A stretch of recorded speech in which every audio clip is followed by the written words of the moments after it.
see what's going on, if I've got an internet problem or whether this is going to solve it. That seemed a little bit more stable now. There we go. Sorry about that, everyone. Well, I say that. What's happening to my world? Hey, Viridian, how you doing?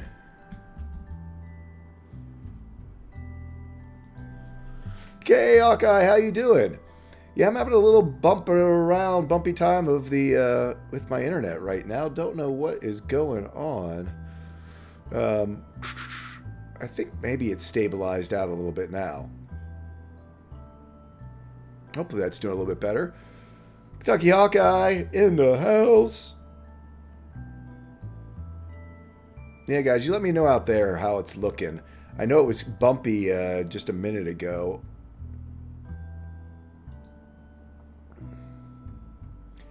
See what's going on. See if my internet speed is doing the things that it's supposed to be doing or whether it's something internal. Looks like my download is good and solid. Ooh. Upload's a little bit choppy. Maybe that's what it is. Oh well. It's stable though, so usually it can adjust for that. So hopefully we've evened out a little bit now that we've gotten some buffering into place. Hope you guys are... Let me know if it gets bad out there. Because I don't want you guys to have a bad experience today. So in Kentucky, Hawkeye, awesome. Yeah, let me know about music and that sort of stuff. Like I say, when it's bumpy and choppy like this, I always get a little bit worried about the production quality of stuff. Yeah, for some reason, I'm just keep getting some laggy spikes going on. But I do not know what to do to stop it. Huh.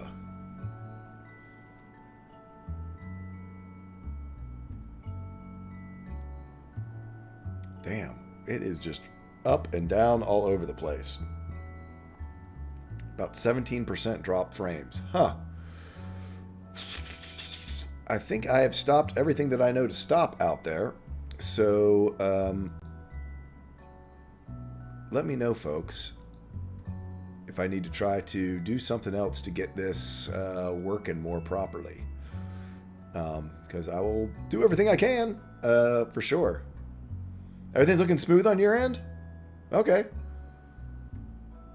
Thanks, Viridian. Yeah, because my end is showing that we're sort of bouncing up and down out of the yellow and the red. If y'all are getting smooth transmission out there, that's great. Yeah, I turned down the... all good for your phone? Okay. Well, in that case, I'm not going to worry about it. I'm going to stick with it, you guys. I'm going to trust you guys out there. If it's working for you, then I'm just going to think that this report's doing a little something fluey inside. So, cool. That's a good thing. Anyway, so... Yeah, we're probably have a little bit of a shorter session today. I know we've got Kyle, who's probably going to have to run into work. And our good friend Derek Bird is going off to a Ren Fair in St. Louis. So, hopefully we will get through. We got some fun stuff to go through today. I'm looking forward to it. Hey, what do you guys think of the new announcement with a little bit of a recap on it? I thought that was kind of like a neat idea. Don't know... what do y'all think? Whether people actually open that stuff and read it or not. I figure that way it's a quick way for people to catch up if they're just tuning in, especially if they found us through some of the different weird streaming we've been doing lately. But for those of you who haven't seen them yet, we have Bird in the Storm mugs available through Zazzle. I claim so far on Sundays it looks like they do a 20% off site-wide thing. So I'll be bumping that tweet tomorrow. So I'll be retweeting that out for folks if they want to pick up some merch. We also have our baseball t-shirts that you saw, very similar to the ones that you saw at Gen Con. They aren't the exact same ones because we couldn't get the exact same ones again to do a print by demand instead of having to print a big giant order of them like we did. But oh, you got the sticker. Oh yeah, that's awesome, Viridian. Thank you for your support, love. I'm actually learning how to do heart hands. I'm getting better at it. I'm not quite great at it, but eventually I'm going to be able to do heart hands. Ooh, that's better. See, look, I'm getting closer. Yeah, so if you guys haven't checked it out yet, you should check out me and Bird over on Wait a Sec Dude, our video game playing shenanigans over on his channel.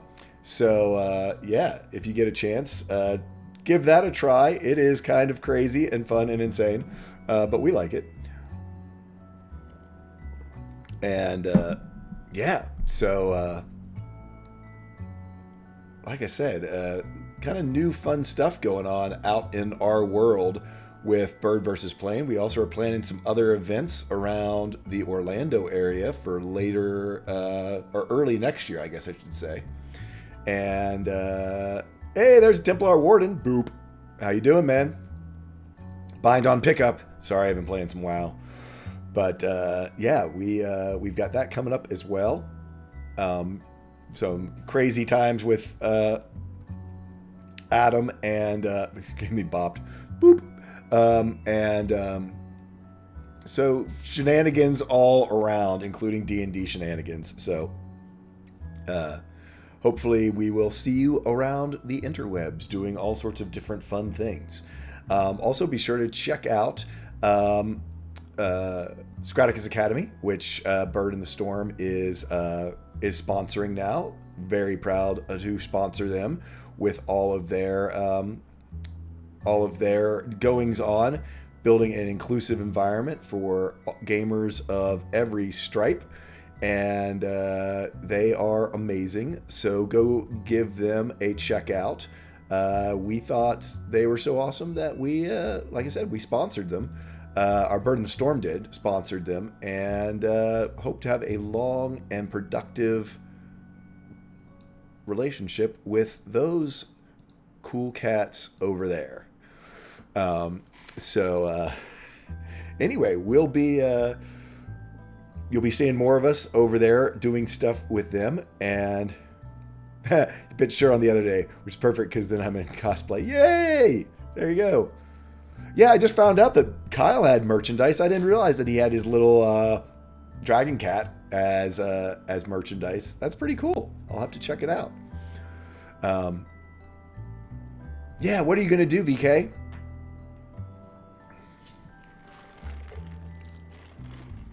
Looking forward to seeing pictures from y'all doing PAX. Looks like we've got the whole... Actually, I've still got... I bet you Bird is off getting some coffee. I will let him go and get that done. And then we will get ourselves going live and get this story started. As I said, we got a little bit of a short session today because some of our players have fun fall things to do and work to do. Sorry, Kyle. But other than that, we'll be playing probably a full 3 hours before all is said and done. And there you have it. So without much further ado, I see that Bird has arrived, so I am going to let them know. We're going to go in about 30 seconds live, folks. And I will see you guys over on the other side as we get started with our session today.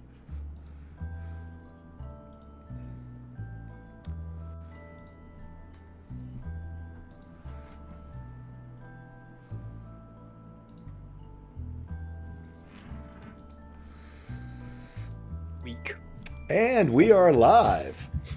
So, and here's the whole gang. How you guys doing today? Hope you all are doing good out there. This is our cast of the wonderful The Vice. Glad to have him here. Why don't we go around real quick and tell us how you're doing and who you're playing and all that other cool kinds of stuff. And a quick little description of what's going on in your character's head. We will start with Templar Warden. That. Thanks. Hello, I am Templar Warden. You can also call me Daniel. I am playing Hidden by Axel, the Tabaxi Wizard, who took some time thinking about it, and really the only conclusion I can come to is he has too much in his head. He really needs to focus on something at some point. He's got all these ideas, all these clues, all these plot lines. He's not overwhelmed, but he's just not getting anywhere with any of them. And he's not really realized that yet. So, but he does need to focus down. Pick something to do. Next up, we have Good Guy Pie. Just don't mind me. I just need to get some beard oil. Just get that on there like that. Hold on, let me get a bit more. Lord. There we go. What fun it was to be 18 and growing your first beard. There we go. Just make that nice and oiled up for the stream. Hi, I'm Good Guy Pie, and when I'm not slowly infuriating Bird over beard envy, I am here to enjoy playing Luck Goldheart, Adventure Extraordinaire, and his voice is back. I've been doing my voice work, so I can still have him back. Nice. Not having a repeat from last session. Next up, we have the ever so smooth Bird versus Plane. Hi folks, I'm Babyface Bird versus Plane, who is incapable of growing any sort of facial hair that's not just concentrated directly on my neck, so that's why I don't do it. Anyways, I'm playing Iskatul, the half-elf bard turned gunslinger, who has had some revelations about her father, her arch nemesis, and a potential romantic interest. So I'm very excited for this session. Cool. And last but certainly not least, joining our other friend from Down Under, we have Dragons or Cats. I 2 days. It's okay. It's gotten past Itchy Beard's place, so I'm fine. But I am playing Vidar Lycran, the Moon Elf Hexblade Warlock of Lysithia.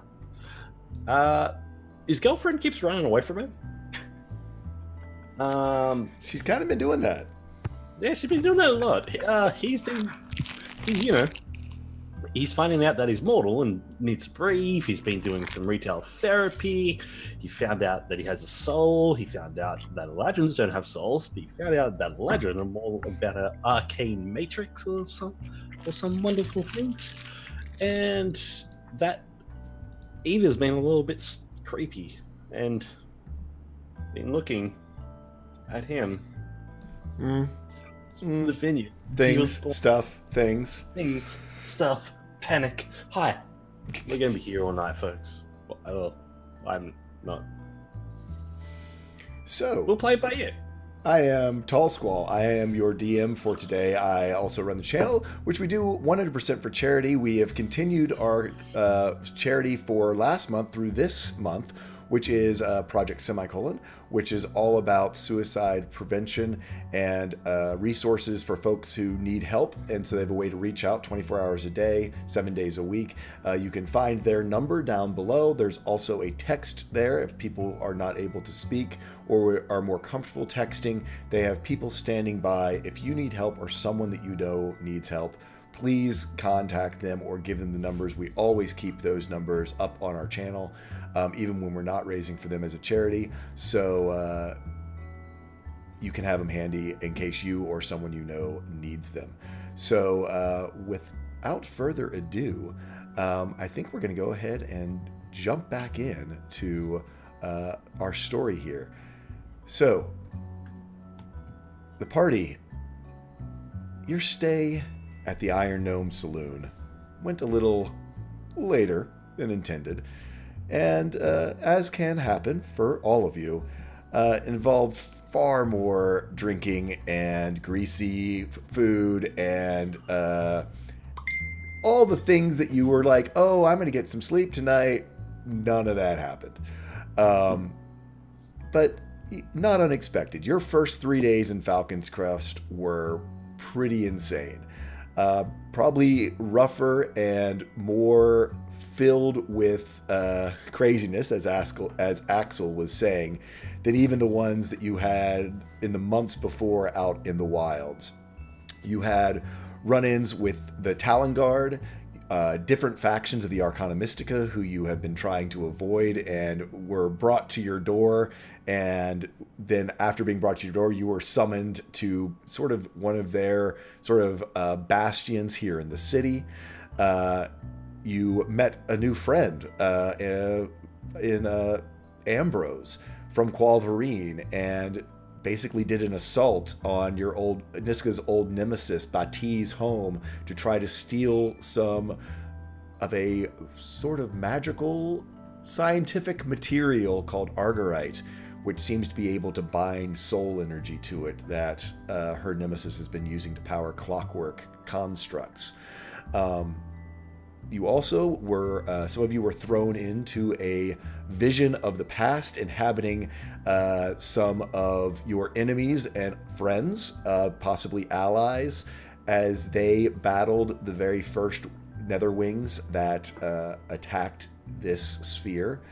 And you saw one of your companions get whisked away to a new future. With this by one of the stone druids. It is easy to say you guys are fried. You are mentally fatigued. Finally, late in the evening, you stumbled home through the fog of Falcon's Crest and to your room at the Windward Star. Sleep came fast and hard to some of you. Some of you spun in your beds for quite some time before finally having sleep find you. But you all did get some rest. Oh golly, I've got the wrong title up. Oops. And we got the wrong game up.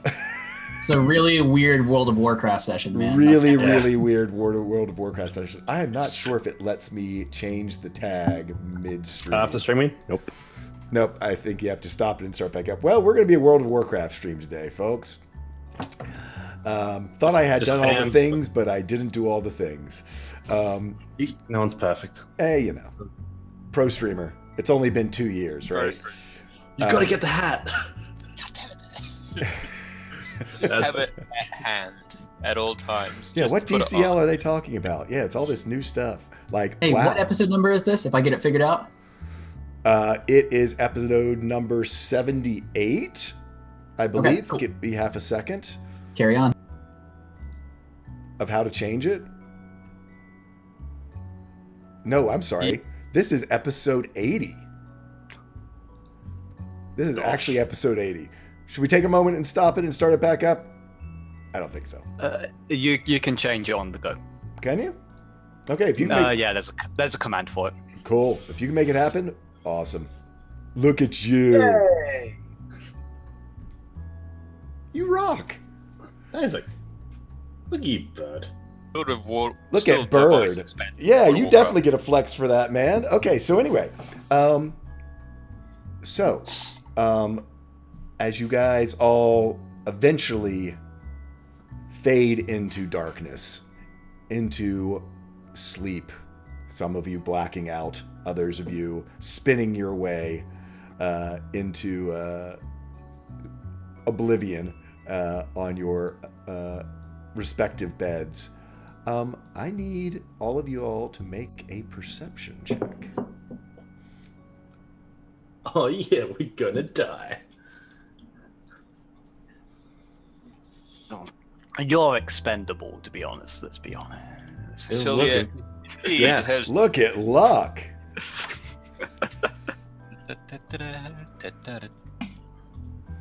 I see.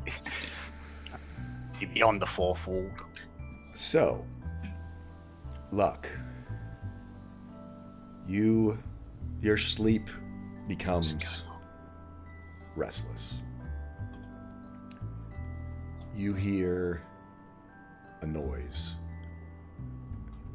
sort of breaking through your unconsciousness. While you still are sleeping, there's some noise intruding on your dreams. You start to dream about being in the forests back home.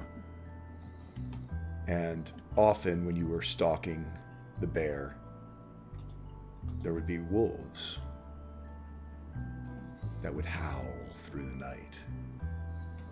And it's that noise, howling, that starts to pierce through your throbbing head, and it just starts getting louder and louder.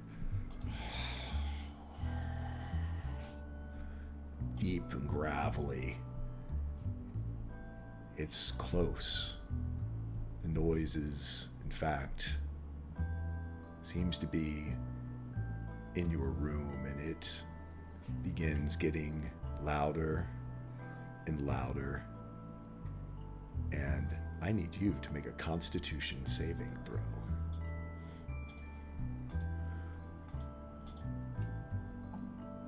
Just gonna spend an advantage on this.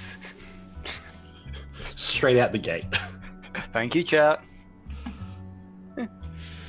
On an 18, you were suddenly there is just this blinding light that pierces through your brain and through your eyelids, and you wince back with a hangover, and you open your eyes and you see something you've never seen before in Falcon's Crest.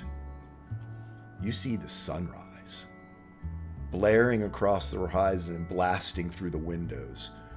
There is no fog outside.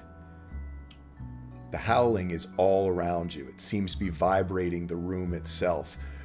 Through the noise, you do hear a knock on the door, somehow cutting through this just loud, just roaring that is surrounding you and just piercing through your hangover of the morning. The knock comes again from the front door of y'all's suite at the Windward Star.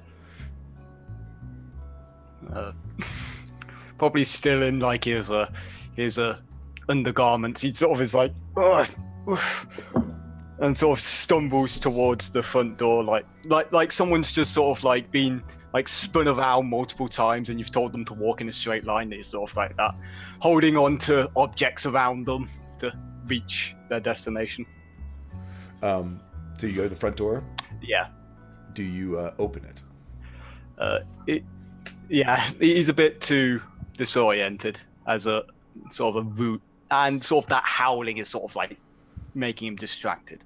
Okay, so door. You don't open the door. He opens the door. He does. You open up the door, and you see there in front of you a young half-elf. They have a tray with a pot of steaming coffee, a kettle with boiling water, pastries, eggs, some small Tims on it, and a folded note with red cardstock. And he just sort of hands it over to you and goes, "Morning, sir." Morning. Where's this from? From the bar. That's so. Apparently, they thought you might need it this morning after you stopped in. You have no recollection of stopping by the hotel bar on the way in last night. Like, it's that look of like, oh really? Sort of. Iska, yeah. So you take the tray, and he sort of seems to run off. He's got a whole sort of little cart full of other trays on it. Iska, about this time, same thing, blinding light shining in through here. You're used to the fog usually not clearing till 10:30 in the morning. So, it's sort of that nice sort of movement from gray light into this. This is literally as though the sun, because your room's faced directly east, up on this giant plateau, as though someone were, if the sun were a giant flashlight that someone were just putting in your eyes, of any morning you ever wanted to sleep in, as you spun for hours before being able to get to sleep.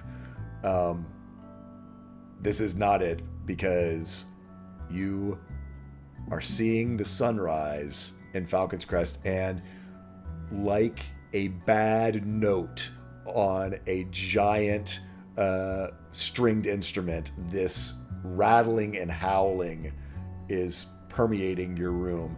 I'd say about the same thing everyone else is experiencing right now as well in the room. And also the knocks seem to somehow penetrate into some of y'all's mind as you come awake in this glaring, crystal clear light through the giant floor-to-ceiling windows in your rooms.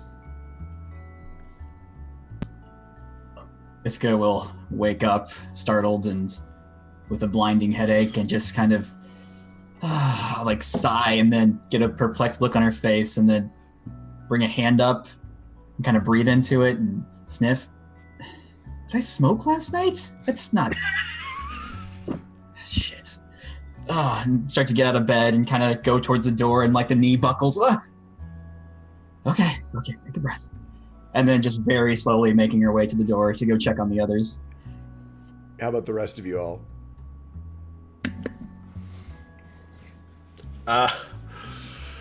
Would it be too much to say that as the grand steps that go up and they kind of split around, don't they? Yeah, because your room is upstairs. Yeah, on that split around to the room, Vidar got to about there before he parked his ass and was laying back on the steps. Sunlight isn't like really hitting him, is he? No, there it is. I mean, especially because where those staircase is right where the 2-story big giant glass wall is, because it's sort of a little bit off to one side of where the front door is. So you're sort of all but right above where Luck is right now by the front door, and it's just blinding light streaming in to your room. It's also like sitting in a stun beam when it's on a warm day, so you've got like sort of that overheated morning hangover. Didn't make it to your bed. Yeah, that's exactly it. He's still got a bottle of whiskey in his hand as well. A couple of shot glasses laying around the side, and his clothes are stained. How about? And he's like, yes, morning has arrived for Vidar. How about Axel? You've drunk your fair amount of strong Dwarven in your time. However, I don't think he's actually got like smashed the entire trip up to this point. Yeah. So maybe you tried some different things. Maybe you started mixing your alcohols. Someone, there was a little catnip behind the counter. Who knows what you got yourself into? But you Axel kind of needed some brain off time, and so went at it to do so. Yeah. You just hear it. And he rolls himself off the bed. First wakes up.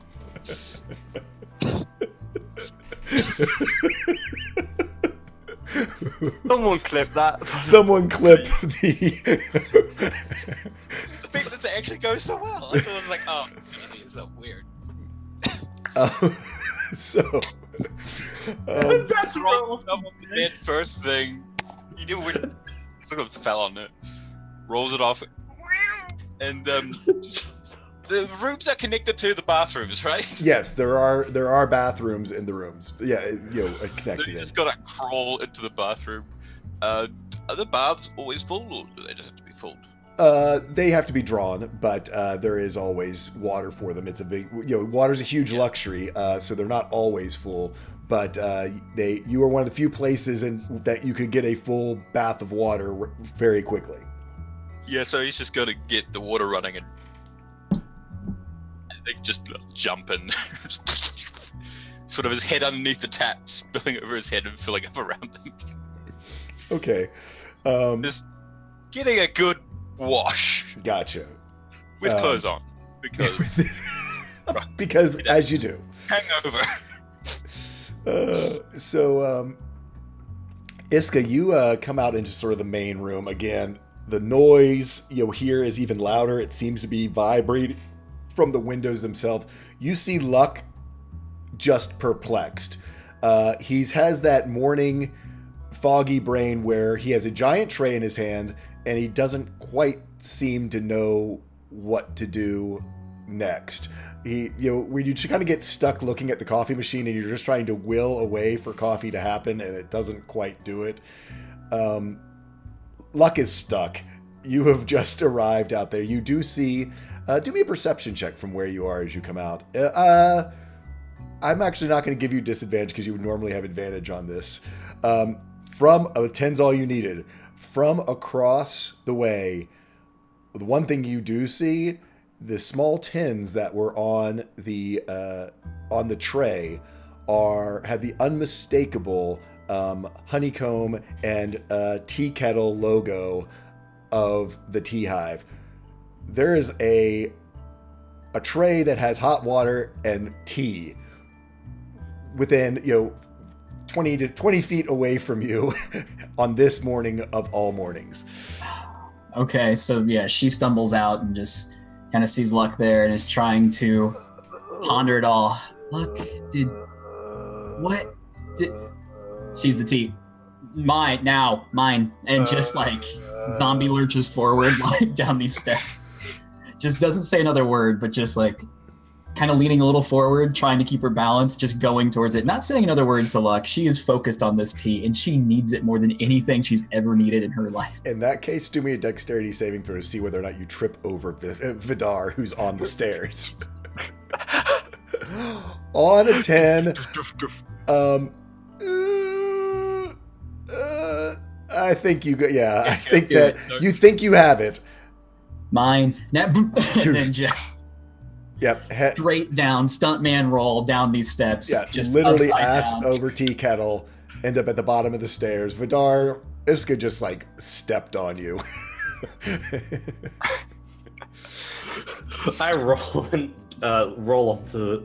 I roll over to the side and just be like, crush the bottle underneath the pressure of the arms and just an awkward angle and just go, woo!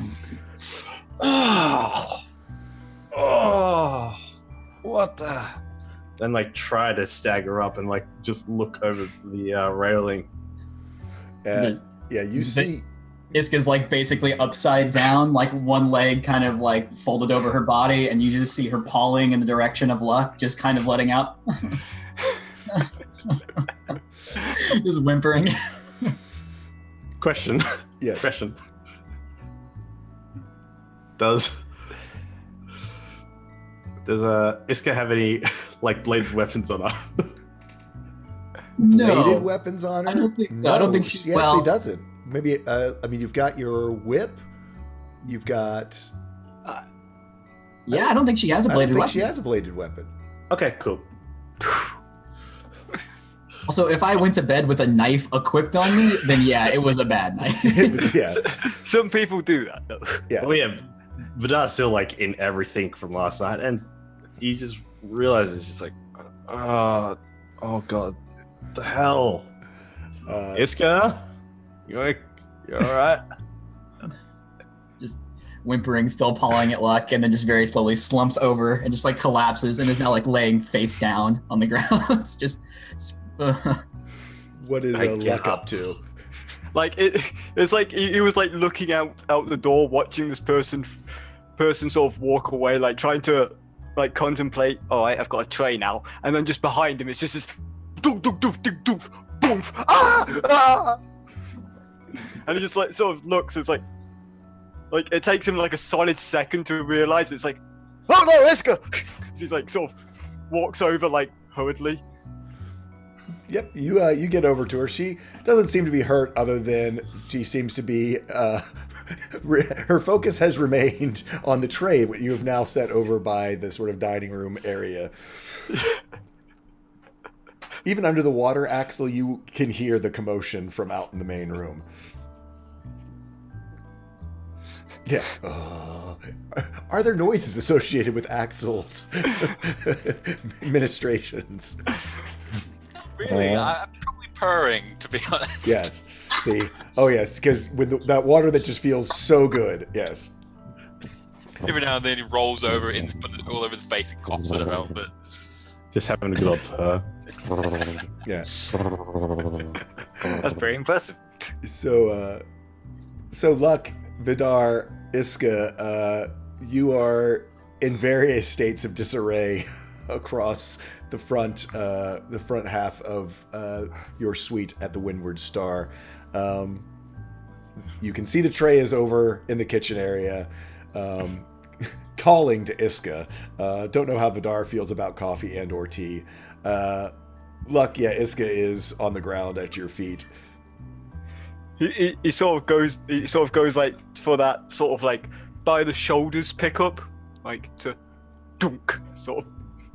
Which, Just dead body, just dead weight. yeah. You easily Vidar can do comes that down with your clutching strength the compared to rail. Iska's size, yeah. But I comes down clutching the rail and just slowly gets in, just like, oh, there's a massive space between the couch and the rail, and I'm not prepared for this. This would be great to be Iskrin right now, because I can just pop over there. I have to walk. He goes to do a walk and then just goes punk, crashes, So, Iska, staggers to the couch. do you try to make it to your tea? I try to make it to the T at some point. Eventually, I start I'm fumbling. gonna have you coming do a alive. charisma willpower. This is definitely a willpower, 100% willpower. I need this more than With anything. the nat 20. Alright. Of course. Iska, the dice tell it. It doesn't matter. Alive, dead, hungover, zombie, undead. Nothing is going to stand in the way of your. So describe to us how you muster up the will to get some tea brewing for yourself. Oh, I think Luck has her, and eventually, as soon as she gets closer to the tea and actually gets some of the whiff of like the tea leaves and stuff, Yeah. it's just this like she basically just like melts into a puddle to escape his grasp and roll out, and just like hits the ground. Suddenly, combat rolls like right up next to this tray, and it's just like automatic at that point, just hands going, like kind of shaking, but like making tea immediately. Yes. You find some of your favorites there. The special sort of chai spice tea is there. There's also some of the chamomile there. There's some other just flat black tea if you want it. You do see the big sort of pot of coffee there as well. And there is this sort of large red note folded in half on cardstock in the middle of the tray. She looks at it for a second and then just goes back to the tea. Because in her mind, she's like, we don't have time for another fucking mission. We don't have time for another fucking, I mean, tea, not before I've had my tea. Okay. You know, that's her whole thing. Yep. At some point, she is just double fisting a mug of coffee and a mug of tea and just going back and forth. Okay, so as you wait for the tea to steep, you start pouring yourself coffee to get it going. There are plenty of cups here, mugs, cups, whatever you would like to do. Stone decanters of any sort, however you would like to do it. Vidar, couch, you moving Vidar or you couches staying? out. He does brew himself up a cup of coffee, sees a note, and it's just double fisting efforts, and it's just like,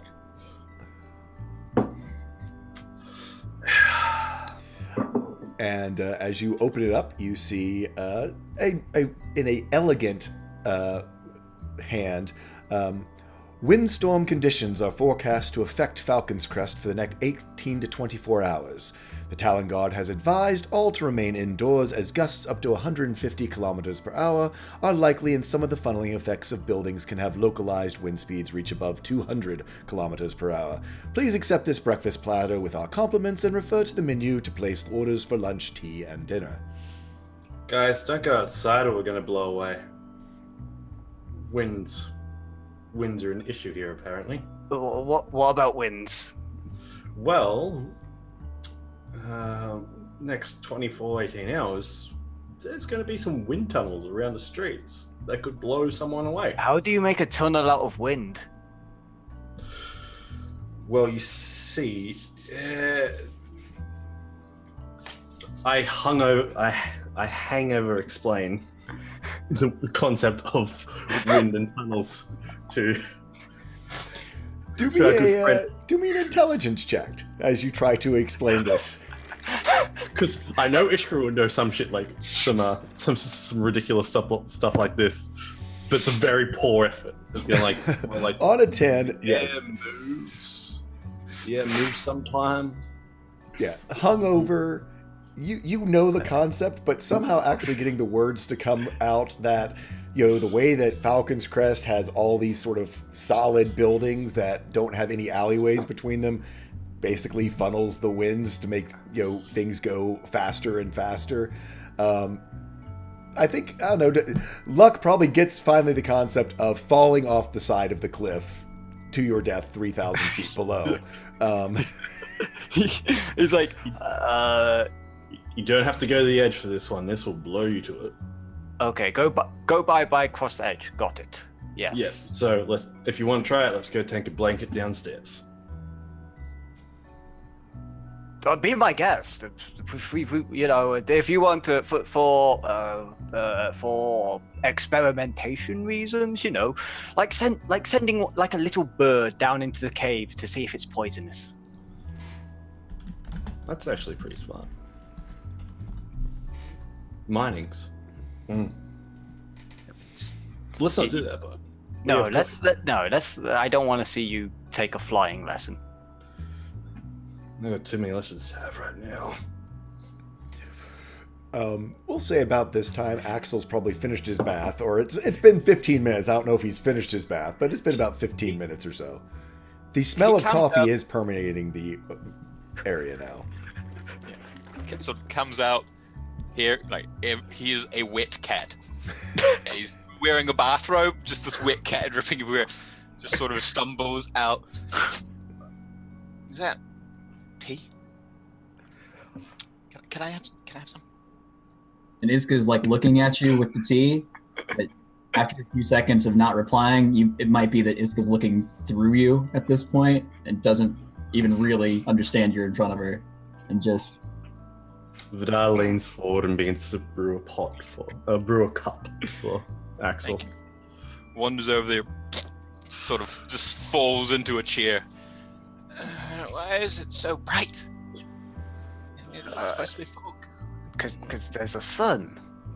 Yeah, wind speeds. Fog. Wind Wow. speeds?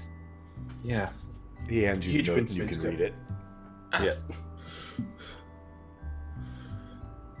Sort of takes a couple of moments. He clearly reads it more than once. Oh, I mean that's interesting. Do me an intelligence check.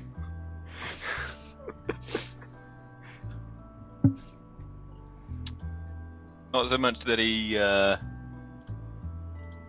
Ooh. So out of 22, the other thing that you glean, and you start thinking about the wind speeds, and the one thing that you've noticed pretty much everywhere, I mean, everything's made out of stone, and there's pretty much always sort of granite dust everywhere. The idea of granite dust in 150 to 200 kilometer per hour winds also basically means you have the equivalent of sandblasting happening out there. I mean, you're aware of, that that's a way, that literally you strip flesh from bones, in deserts, in the books you've read about of how things got from, sand in the wind, much less, quartz-like granite dust of what that would probably do. Outside, probably seeming not great. Yeah. Yeah. Tea. Don't go outside. Just don't. He sort of puts on the table, and he sort of takes over from Iskrin to serve his tea. So nice day inside then. Does anyone else remember a dwarf? I remember a man with no teeth. No simple Hardly plans. any. You talking from last night or just in Last night, I think there was a dwarf. Yeah, maybe I some. Some dwarfs. Does anyone actually remember anything before after going into the bar? Dwarven woman sitting next to Cilia. Cilia vanished. Hoedowns were had. Huh? We enhanced, I think. I mean, It was Elf. my boots are scuffed. I was outside. Luna was out there. Then I went inside, and then there was an elf who challenged me and won. Challenge you to what? Drinking Oh. Oh, and lost. I'm glad you said drinking and not wizardry. It might have been both. that doesn't seem safe. Shrugging a nod. I don't remember. I don't remember. Oh. I checked myself for my stuff since I'm basically wearing what I wore yesterday out still. And I'm just like, Your coin purse is missing, but I know what that is. yeah, silly. You have that brief second of, did I get it back? And then you realize that no, you did not get it back. I literally go through like magic items as well. I was like, okay, sphere, frosty sphere, potion. Yep, okay. And it's just literally set them just onto the ground to the side. They kind of like roll and go tink. There is now a pile of random things lying on the table, on the counters, as you guys sort of look there. I take my cloak off. I stand up and take my coat off as well. And I see the distance from the chairs to the frozen tree statue, Oh, yeah. and I just try to toss it in that general direction. There's a hat you don't recognize, any of you recognize, on the tree. Anyone own that hat? What's the hat look like? It's pretty garish. It's got a very wide brim and a large sort of fluffy feather out the back of it, and sort of a ribbon around the center. You're not sure if it is sort of androgynous in design.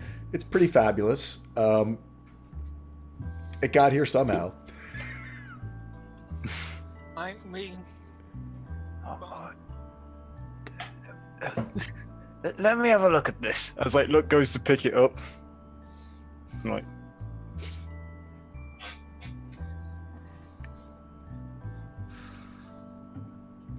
Oh yeah, how do I look? it's the pimpinest pimpin' hat ever.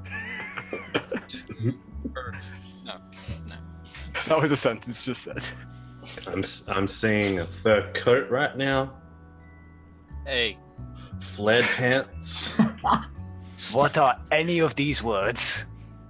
I have no fur coat actually. But That has to be somebody else's hat, because no matter how drunk they were last night, neither Celia nor Luna would allow you to buy that damn thing. No. it wasn't there. Let's ask. All right, let's ask the journal. Lyle. I try to summon Lyle.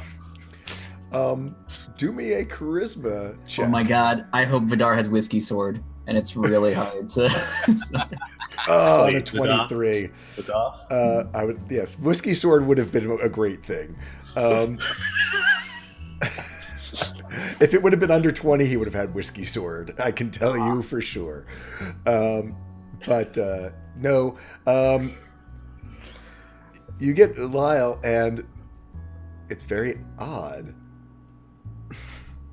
What? It seems as though Lyle is hungover. Perhaps your connection with Lyle as being his only patron, or you being his only whatever warlock. Drawing his energies. Yes, it's just made like, him what did you It's a do connection. last night? That's what I'm asking you. How the fuck would I know? I was off. You never even summoned me. Okay, well you see that actually, but that Lyle's blade looks a little like curved, like it's a little like warbly. It's like I could just go. All right, well you're just going back. Yeah. No idea. I stand up and stumble. Just, quick one for the road. I'm gonna go find whose hat that belongs to. We could start at the bar. I think we were there. I never want to hear That's- the word bar again. It's Yeah, not like we that's- go anywhere else. That's outside the safety of what I this meant is. the other bar, the in one bar. That apparently the bartender said we did. I don't know. We were there. I think. Guy at the door said we were there. Oh, the hotel bar across the road. It's Not across the road, as in it's across the not hall. a- Across the it's like- lobby. Oh, it's a thing with Across- yeah, that way. Yeah, I'm gonna go look for this. And I take my coffee and I begin searching the lower levels, just basically just opening up the doors, quick stand in. I grab the what's called the drift globe if I need it and produce light. 'Cause I don't know how lighting works in this room.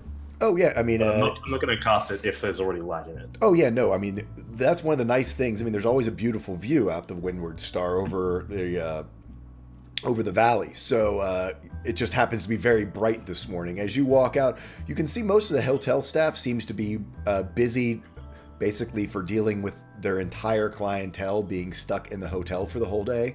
So they all seem pretty busy. You head over to the hotel bar. You don't see the barman there that you've seen there normally. In fact, it seems as though it's doesn't seem to be open, as though they're sort of rearranging it to maybe like serve lunch or something, where to get more tables in there and prepare it for some sort of buffet in the afternoon. You smell food, and I don't know, do me a constitution saving throw of how you deal with the smell of food in the state that you're in. How good's your stomach right now? Your stomach is... I'll tell you how my stomach is. It's a whole new concept. Oh, this is right. This is your first sour Yeah. stomach. So he literally just goes into his cup. Ooh. He doesn't realize it, but he's just like, oh no. And you see him come back in, dribble down his chin, his cup out, and he goes, I'm going to my room. And he goes to shower. He gets to the lobby, he turns, showers from embarrassment. Yeah. Vidar's only been gone like 5 minutes and comes back in like... he's a moon elf, so he normally has a sort of bluish pallor to his skin. There's definitely greenish pallor to his skin as he comes back into the room, and there's chunks in the mug that he just like put on the table next to you. Just like just slightly open the window. Wait, you open Oh the window? no! Like No. guy walks up to the window. Whole person. you hear the roaring get louder as you go over there. However, as you go there, do me a perception check. All right.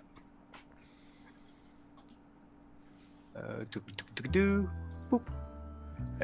On a 26, you see on sort of the next to the as you walk over with that first thought of throwing it out the window, and then as the sound gets louder and louder and louder, you kind of like, oh, but Wait.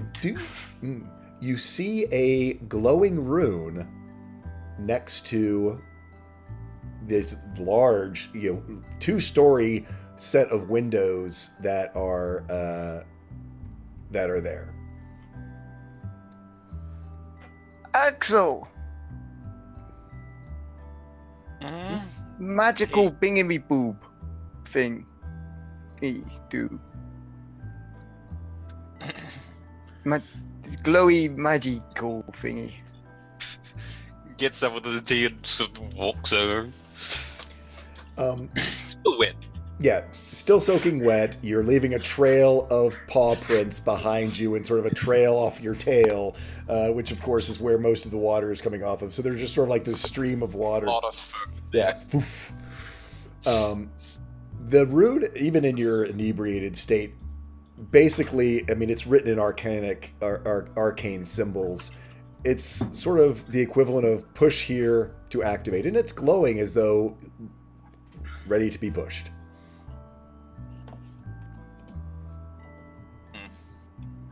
Yeah, push. You push the rune, and the roaring and the sound just suddenly goes. Zoom. And as I won't make you roll for it. Basically, it seems as though some sort of silence enchantment has been placed on the windows for just such an occasion to make it so that the room, it's like all of a sudden all of you, there's just been this loud din, somewhat, is that inside my head or outside of my head? It suddenly just goes quiet down to just sort of a low hum in the background. Oh, that's so much better. Oh. Sort of turns around like, why do you have that on your face? Why are you looking at me? What? Where? You're just giving me looks like something's gonna happen. What? Oh, okay, never mind. What? Like, what's on my face? You all look like you were like, oh no, something's gonna happen. Nothing was going to happen. Who puts the open windows in case of emergency sign? I don't No, know. I'm just being silly. I don't know anything this morning, Axel. Yeah, So- sort of come back and start drying himself off with magic. So, Carefully. hat person, is there... Now, it's early. I've only had half a cup of coffee and half a cup of tea. And my brain feels like it's exploding 90 times over. But is there any chance this is more than just some kind of drunken mistake? Could this be a kind of game that Eva mentioned when we talked to her the other day? Games. The thing with Axel, I already got. You sort of see there's a moment of realization for him. I need to go check something, and he sort of rushes off. Actually, let's see if he. Yep, no, he doesn't slip. He rushes back to his room because he went to bath with all his things on, Oh, right. including his bag of holding. Oh, yeah. Oh.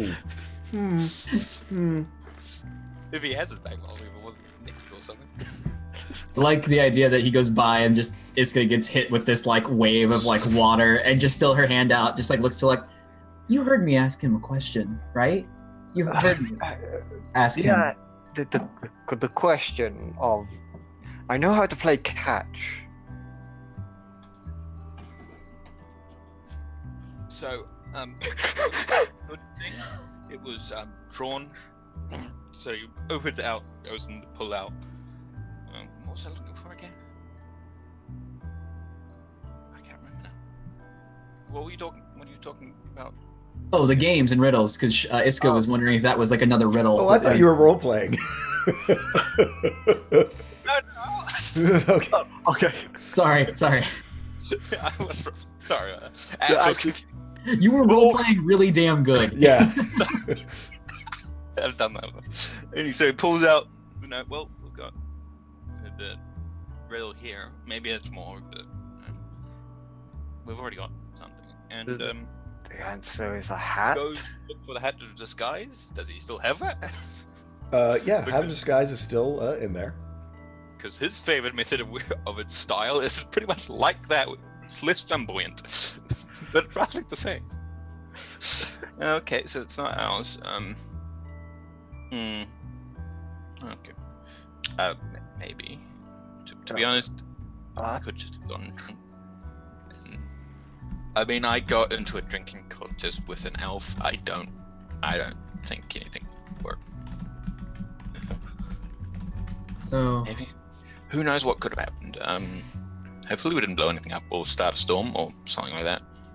yeah, we're sure that's not our fault, right? She's pointing out the window to the massive windstorms. We're sure that's not our fault, right? I could go and find out. Maybe. Well, I could try. Maybe it's best we don't know. Yeah. You know what? Let's just take this fancy-looking hat and ask reception. Do we want to wait for? And she points to where Vidar's room is, knowing Well- he's up there cleaning his mess up. Just in case he's done anything stupid and we need someone to blame. Now something's making sense.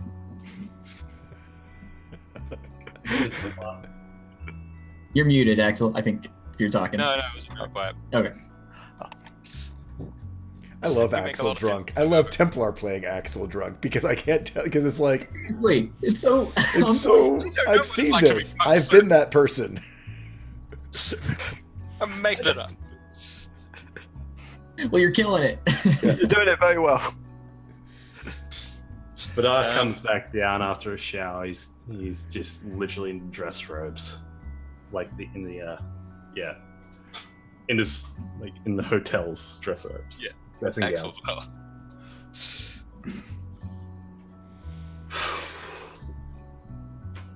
well. Find out anything about the hat? No. All right, It's a hat. I put it on. Nah, doesn't suit me. Might suit Iskrin. One moment. Where's my... I'll have to go get it. I didn't get dressed. Goes back to... And eventually it comes back dressed, dry, with a spellbook. Okay. Just sort of sits down, starts, focusing and trying to, mental exercises to focus. As he tries to study a spellbook, and it probably takes him 3 times as long. Yeah. No. Absolutely. It is slow going getting those spells memorized in your head. Luck, Iska, what are you guys doing? You've got Vidar showered and returned with. Where does he keep getting all these outfits? You remember bags showing up, but really this many? I mean, Iska is prepared, like Lux said, to go ask reception, but she still has the 2 mugs in her hand, realizes it's not going to be the most suitable thing to walk around unable to interact with things. So she just kind of looks at both, kind of shrugs, pours the coffee into the mug and like swirls it a bit, drinks, and good enough. I hold my hand up just a little bit and just cast prestidigitation to make it just a little bit better. Give it a mild hit of honey. It's better. Just, there you go.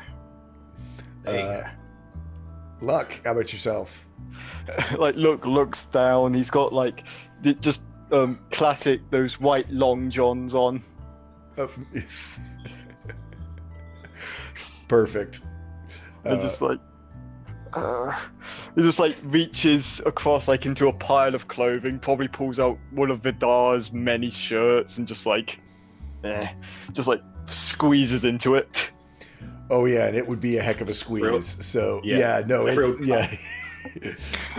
it is heroic fit to say the least. Yeah, it is like wearing a like you were wearing a small. It would be like you were wearing Luck's old clothes, even though you have Luck's new body. Maybe even smaller. Fan service. Yeah, it probably the seams at the shoulders rip a little bit and all of that. So yeah. That's fine. Oi. What? Wait, this isn't mine. Yeah. Yeah, don't worry. We will get more delivered. We need to fill up that tree. Let's go deal with the hat first. Hats go now. Hatman, go now. All right. So you all going, or did you just send Luck? No, I'm going. I'm going with Luck. That's why I got my mug ready. Okay. All right. Before we go anywhere, I'm going to sweep the place. And I'm just going to go room to room within our room, within our hotel room, and just like make sure like no one's sleeping in the empty bedroom. Downstairs or upping my room, mine and Celia's room. See if Celia's there. I'm just like, So yeah, you do not find Celia? Cilia. You also do not find Luna in her tub. I mean, you actually everyone can do me a history check to see at disadvantage as it's trying to remember last night. A 6, an 8. Ooh, a 15 by luck.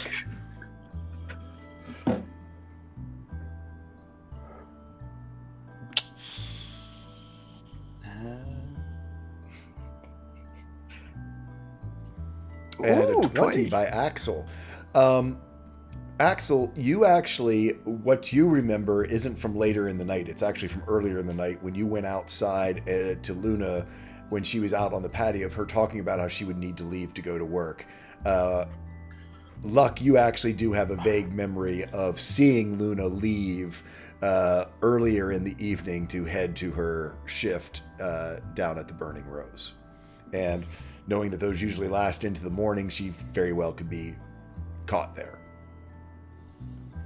for the day.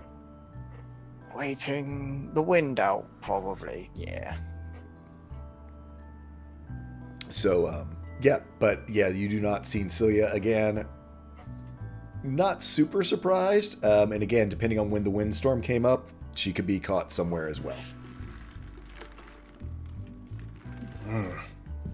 Fair. So And I'm just going to come out and come down and go, we have nurse. The girls are gone. Points to Iska. I mean, he was clearly pointing at those girls. Yeah, like Yeah. Hats. Please, now. Move. Please. So you guys all head out into the lobby. You see much the same thing that Vidar had seen earlier. Seems to be lots of the staff scurrying around, trying to get things all set up for, again, the entire clientele, including some diplomats and other people who are going to be stuck within the hotel for the day. It's loud out here. Some of the, while it is somewhat dampened, where you are hearing is all of the sound of, like, when people are like, these are stone floors, ballroom tables being scraped across stone floors, chairs being moved in and out as they sort of are turning the lobby into almost a banquet hall to be prepared for this. It is, just rips right through your brains. There is someone behind the main counter, and do perception checks for Iska, Luck, and Axel, please. Kent Weebs.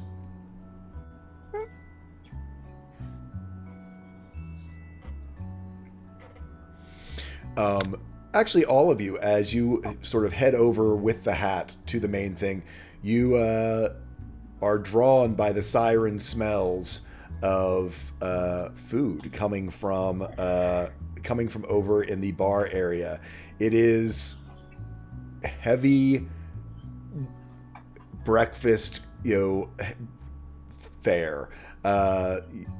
Cooked meats, greasy meats, bacon. It is eggs. It is what probably would smell good on any other morning, possibly, depending on how your character reacts to food when very hungover and having mixed booze throughout the entire evening. But behind the counter, you do see a familiar face. You don't recall their name, but it is someone who you've seen before, especially this morning. You're not recalling any names. It's that half-elf, maybe elf, half-elf, quarter-elf. Did they check you in? No, or they were here the other night. It's one of those people who you've walked by a dozen times during your stay. They greet you with a smile. Morning. How are you this morning? Trying to talk over the sound of the wind and the ruckus. Finger up to the lips.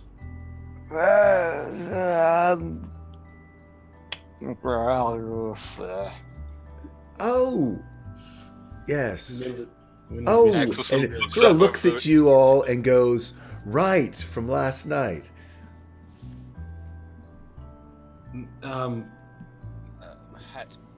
Hat.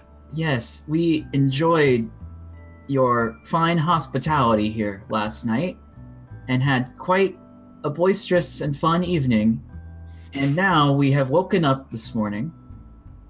We have someone else's. Those of us who are here, and this was left over in our room. Funny story, probably. I don't actually know it. Any chance you recognize it, or could point us in a direction, so we could return it to its rightful owner?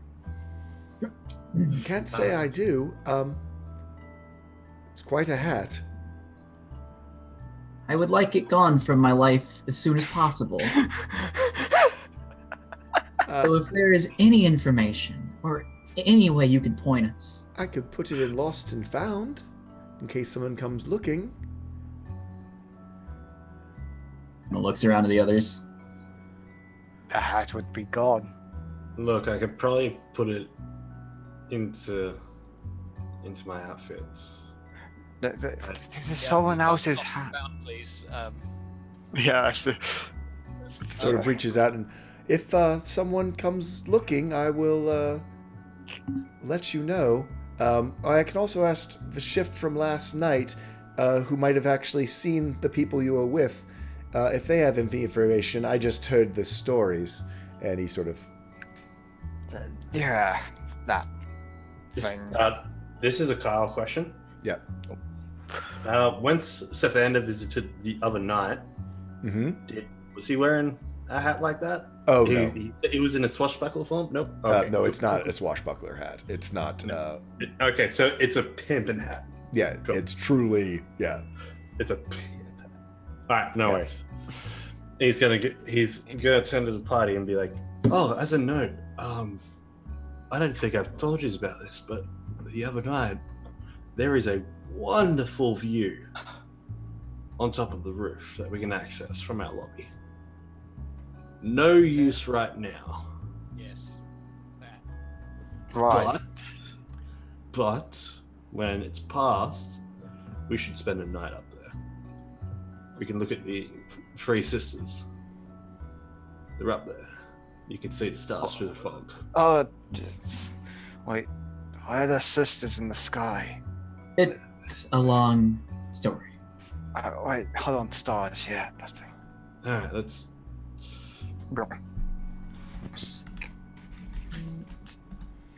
Okay, so is the reception coming back anytime soon, or is the reception have to wait till the other shift comes in? Like, is that information coming to us at some point, or is that just? I mean, you can ask. I mean, right now it seems as though, I mean, the half elf sort of looks at you and goes, "Well, they left before the storm. I'm not sure if they'll be able to make it back in, but they might. It depends whether they made it out in time or whether they're using one of the employees' rest areas. Is there I'll a ask direction around. you could point at? Okay, great, cool. That's fantastic. Thank you for everything with the hat. Thank you. Dave. As we walk away, Hal begins to turn and walk away and be like, "Okay, so that's one quest finished." Excellent. We've already gone to follow the smell of food. Yes, there is the smell of food. He's been. Yeah, there you go. So for those who would like to partake or try to partake, I mean, I'd say Luck knows that, Luck would know from 45 years of drinking whether he wants to eat or not at this point. Iska, I don't know, has Iska ever been really this drunk before? No, I think she's gonna try to sit and join, but like this buffet probably doesn't suit her. She's probably going to take like a piece of bread and try to dip it in water to make it more easy to chew. So it doesn't make any noise. Exactly. So you guys can head over and sit at the buffet. They are, basically it's sort of a help yourself. You see a few other clientele in there, but at this point it seems as though most people might be taking up the breakfast tray that was sent through their room, but there's there's some people. They're kind of doing that graze thing. They're grabbing stuff and then, for the most part, taking a plate and heading back maybe to their room or to somewhere else for those who might not be in the nicer accommodations who had a whole tray delivered. But yeah, you guys can sit down. There's a beautiful view. You've never seen sunrise over the Misty Moon Valley before because normally you can't. But it is bright. You can find a quieter corner here in the bar, sort of a booth over to one side. And I will say that when people come into the buffet or whatever, when Iska's not trying to down soggy bread, she will be like looking in the direction of people, and if she catches eye, just kind of like raising a mug up, and hopefully one of the people who comes down for breakfast might remember their crew from last night and maybe wave or come say something so they can start to deduce what happened. So it's just like a vague every time she makes eye contact with people. Yeah, and you get sort of that sort of weird sort of like, not them, great, yeah. Fuck me. Pretty much. You have some people sort of look at you strangely and kind of like ease their way a little further down the line as you guys, I mean, you've got Luck in basically hulking out of a shirt. I mean, pretty much every move that Hulk makes, that Luck makes, the shirt rips further and further open at the neck, at the shoulders. You have, I'm just going to say because of the time, you have Axel not having time to truly braid down himself. So you've got post-wet cat Tabaxi at the table there with his full mane in action. And Iska, yeah, you're dipping bread in a bowl of water. At some point then she will look around at just the pure misery we're all in and just go, hey guys, to us, the guardians of the realm. Just fully acknowledging how crappy they all look. They're all supposed to be these destined adventurers. Bacon. To the star gods. Wait, did you say bacon? Bacon. Holy shit, this shit's... Holy, yeah, gimme. Axel moves his plate of bacon to the other side. He's got his book there, he's just sort of taking bits and eating while he's reading. Yeah. So, my friends, this is the most incredible thing in the world. Mine. Fair. Like if you ever reach for his plate, he will just go. there's a whole tray of bacon, yeah, that you can go ravage up at the bar. I like the idea that Luck just goes and grabs the tray. There's no one really there to stop you. So my head's a mess as well. Then I look to Isker and I'm just like, no. And like, I just get back up and return to the room with like a handful of bacon, but return within like 5 minutes. Just getting into silliest stuff and coming back with my hair up in a messy bun because it's just a wet mess. Because he's got like a shoulder length hair. Oh yeah, it's just so like, Vidar sporting the man bun with his deep violet sort of indigo hair. Designer shades are on because the sun's out. So we're not doing that again in like 90 years.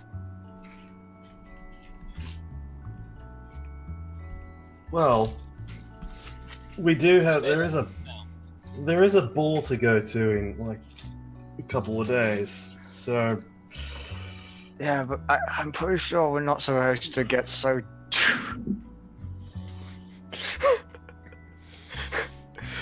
So It's canon.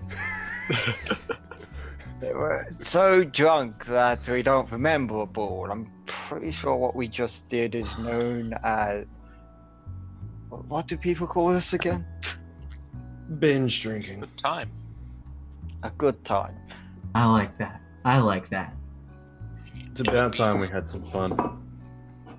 Shame we don't remember any of it. For the best. The best Probably. times I don't remember.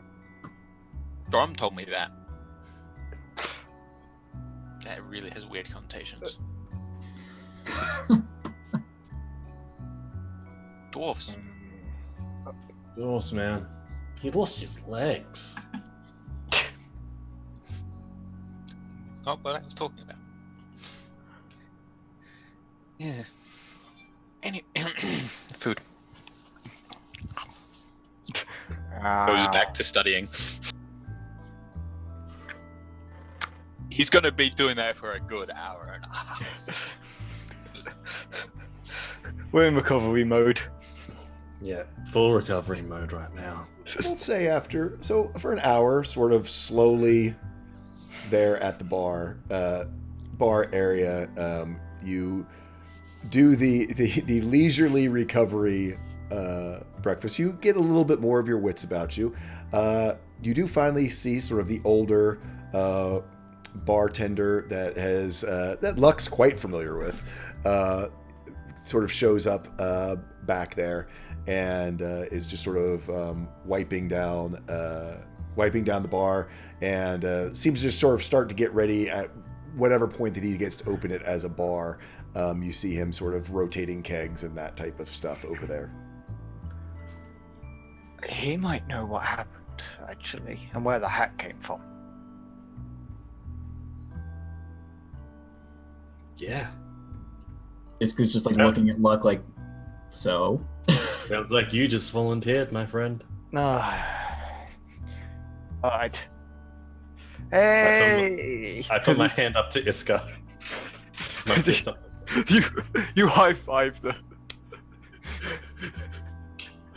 Got him. It's canon.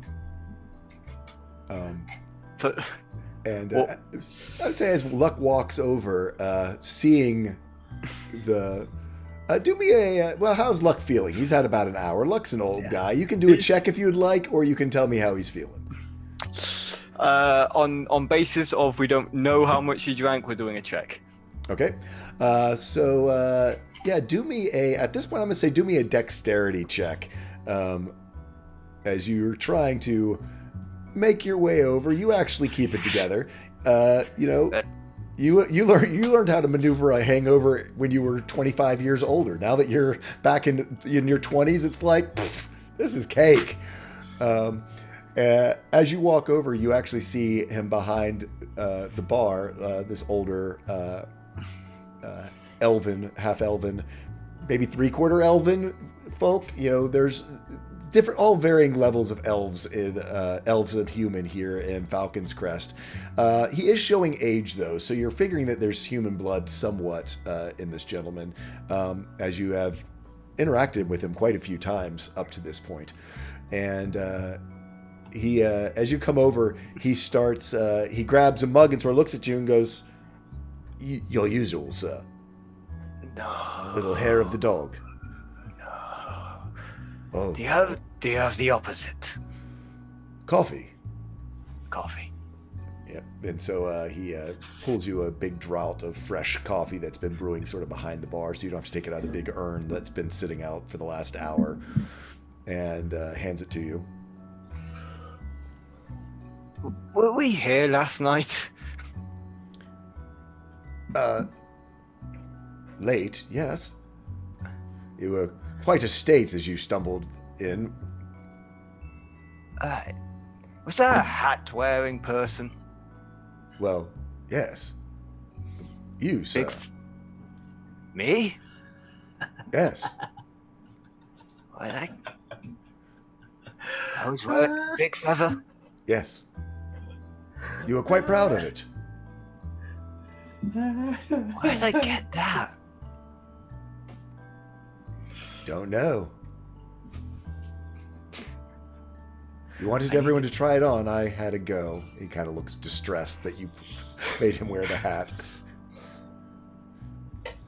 I'll need to go pick up that hat now. Well, guys, I solved the mystery. Wonderful. Yay! Look at that. If I'm it's, the hat man. if it's any consolation, you said something about a dark elf that you had met. Dark elf? Yes, a drow. Oh. Did I say any names? You said, I think, at least 7 different variations of names when referring to the drow you met.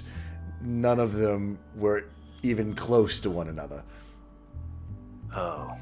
Steve, Bob, Carl, not traditional drow names. Pearl the Drow. I like that name. Okay.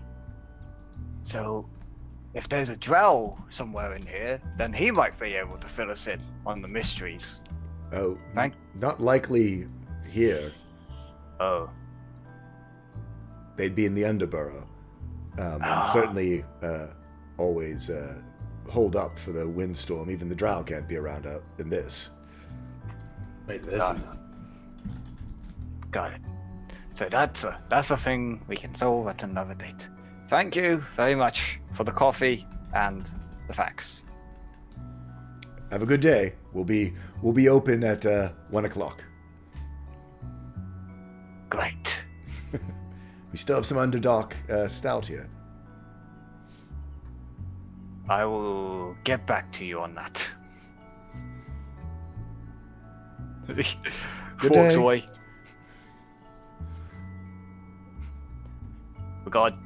We got a drow, and I own the hat. 2 more things we know. So you walked in with the hat. You knew a drow. What's the Underborough? It's an underbar. Okay, mystery solved. Another one cracked wide open. Thank you, Luck. The Underborough is over underneath the arcane terrace for all the drought. Wow. Thank Can you, we- Axel. Go back there at some point. Sure. I mean, it's a hat. You know what? Let's tailor an outfit for the ball to that. I think it's my hat.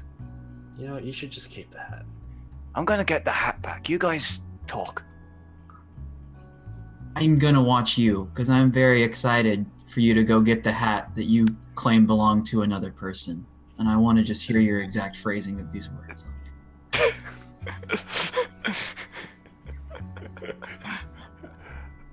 So do you stumble over with Luck back to the front counter? I stumble over and I think I'm being sly, but I'm just like 10 feet behind, just staring with a coffee mug.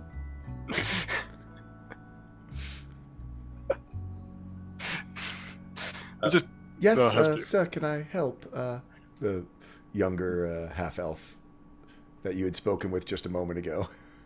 The mystery of the hat has been solved. Oh, Cord? wonderful. According to the lovely barman up in the place, I own that hat. Well, isn't that unique? He's kind of looks at you and grabs the hat and hands it back over. Right. Just sort of like puts it on like slanted. Suits you well, sir. Wonderful. As you guys, where do you head back to the room or head back to the bar area? You know what? I go up to the reception desk and I just put 3 gold on it. Thank you for your hospitality and understanding. Oh, well, thank you. It's not true at all what they said about you. Excuse me? As I'm sitting down with Axel, just stuffing bacon on for like my 16th piece, just looking at her and just goes, 'Cause I think that's the first tip that you've given anyone in this establishment. "That is true." You all been given everything for free. Cultural differences. Up. I can't hear you, Templar. No, it's just like some people tip, some people don't. Oh, yeah, take no. tips. I've come from a place where currency doesn't really matter. Yeah, exactly. What's That's the fair. Axel's idea? I Yeah, Axel's dice just eat him. finishing up. Actually, he's probably finished his day, finishing off the meal now. Probably. Good to speak. Because he just grabs as Axel's getting up. He just goes over, just grabs one little bit of bacon, like just the smallest bit of bacon. Just question. Yeah. For dramatic flair, could that last bit of bacon, that last mouth-watering piece of bacon, cold bacon, but still delicious bacon, be enough for my legendary resistance to come in and be like, this hangover's gone. If you want to burn your legendary resistance, sure. He just goes. Yeah, with that, as you take a bite of it, and all that of like a sudden, 17th piece. That 17th piece is just like, hangover eating, and all of a sudden, you can hear it. All of you at the table can hear it. It's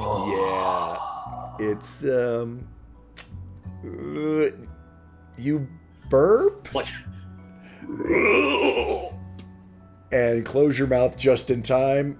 And the resistance part of it, and the legendary part, is that you actually swallow it back down. I feel better. I feel great. I feel substantially worse having witnessed that. I'm going to the room. Bye.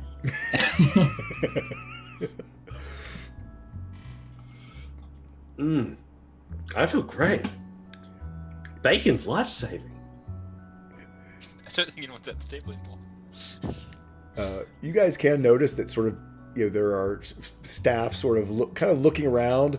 They've cleared all the rest of the tables. They've cleared away the whole buffet, and they're kind of doing that anytime. Yeah, she gets up to leave and then turns around suddenly and just slams like 5 gold pieces on the table. We tip! looks up, like, okay, we're back to the room now. Yeah. We're good people! Go on, yes, Iska, you're the best kind of person. We're good people. Yes. We're You good. Yes. Yes. A little louder, Skip. Just a little louder. Good. Okay, I'm sorry. Yeah, Good. Here we are. Okay, yes. We're all good The people. most awkward leaving a room, is it? Everyone's a good person in their own way. Anyone want to clip that? That's fine too. Need all the clips from this. Just a little clip. You guys, you're back at the room. They're actually still, because of there's still some tea that could be made. The pastries are getting a little bit, that morning pastries that are now going into the afternoon. You do see, again, there on the thing, you can put in an order to have some lunch brought to the room. Don't know if you all are interested or not, or for later snacks. The way you're, having had sort of a late brunch that blended all the way up to lunch, and 17 pieces of bacon by your friend Vidar, which was ended in such an appetizing way for all of you. While they're still recovering and struggling, Vidar just feels fresh as a daisy, and just looks at the players and goes, I got this. And he just starts tidying up. Good. Please, if you're gonna be sitting around, Huh? I'll just get tea myself. And you guys to make himself some more tea. Oh, don't worry, I got this. I'll make tea for you as well. It's all good. You guys just relax and enjoy. Okay, I might need to try something. Attempts to summon Gonry, because Gonry's been gone. Gonry has been gone for quite some Does he? time. Yeah. You can you try to summon Gonry just to bring him back from the Feywild, and nothing. What? Oh. Should have expected that. Shouldn't get drunk. Don't get drunk and cast spells. What? What? Where is he? Axel knows. Templar, you know what you need to do, right? Yeah, he needs to resummon him, like, because he can. Yeah, he Yeah, needs have to do a resummon him through recast. ritual. Yeah, it's just you. He has been. Something has happened that Gonri went to 0 hit points. Yeah. Gonry got. I don't know what happened to Gonry. Something really bad, but don't get drunk. Get rid of your familiar before it even starts. You don't have to do that either, but I can get a servant to do that. Wait, Okay. how do you do this magical thing? You always do it and you never tell us how. Do you want me to teach you magic? Stop. No. Can you tell me how it works, like in... Okay. Do you want the long version or the short version? look terms? Well, It would be the long version. Yeah, you know what? He walks into his You know room. He comes out with a blackboard. Unseen servant in the next rooms. So yeah, the unseen servants going around, prestidigitations going off everywhere as the room gets clean. It is quiet in here. The sun is now past high enough in the sky that it's not just blaring into the room. It's sort of your normal early afternoon look that you know that the room has. You can still tell that the wind is blowing strongly outside. But yeah, you guys sort of now find yourselves tail end of your hangovers, but with a day where truly nothing much can occur. Great. It's the day all evil happens. We just Close doors. when the heroes are stuck inside because of a bit of wind, all the evil happens. So, yeah, exactly. Well, I think Iska's sitting there, just kind of sitting on a couch and like looking around for a second, being like, well, "This is kind of nice." No, We don't have to do anything, right? We got no giant spidery metal things to fight. We got no flying death dragons. None of that today, right? Nothing. No Well, magic. No. They still exist, but Oh yeah, but we don't we're have not to doing fight anything them about- today. no, I don't. No. just for today, they don't exist in here, in this nice little room. It's just us. Just us. It's just us. Ha ha ha ha. So, it's been a week. It's been a hell of a week. It's been a week. It's been a week. I don't even know how long it's been. If it hasn't been a week, it's felt like a month. God, it's felt like a year.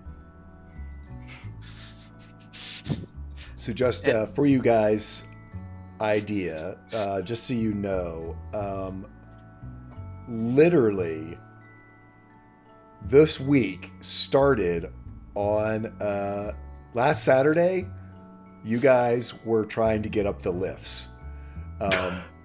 Yeah, it has been. You've done the assault on the hangar. You've been through the vineyard. You've arrived here. You had everything that happened after your arrival. That's been only 1 week that y'all have been back in civilization for a week. And it started you arrived on Friday night in Windstone Village at the bottom of the lift to get up to Falcon's Crest. That's the week you all have had. Alright. So, it's been a very, very long week. Where do we begin with it? How are we all holding up? Apart from the whole time dial. Oh, wait, you wouldn't know that word. The whole timey-wimey thing.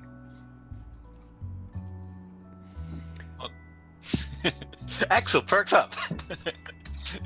The two timey-wimey things. The bad one and the good one. How about that? Yeah, the double axle and the, that one. Hangovers really suck. What's his name again? I can't remember. Who? The guy we just stole all the stuff from. Bati? Bati. Or But See, Boy. party. yeah, Barty. Yeah, just call him Barty. We need to refer to him as Barty as much as we can. In Unless his we're prison. gonna- Yeah. So well, my time travel, which is interesting. I don't know exactly. That's very weird. So there was two of you, right? There was me, and then there was me from the future who went back to the past. Past. Okay. Yes. Now, do I actually want an explanation on how you can do that? Magic. Dragons. Dragons. Tragic. Tragic. That. Dragon. All right. Dragon glyphs. Yes, they are Okay. a kind of magic. To be honest, there's a lot that I don't know, but I know it's kind of instinctual how to use them, like how you would, how you know how to breathe or walk.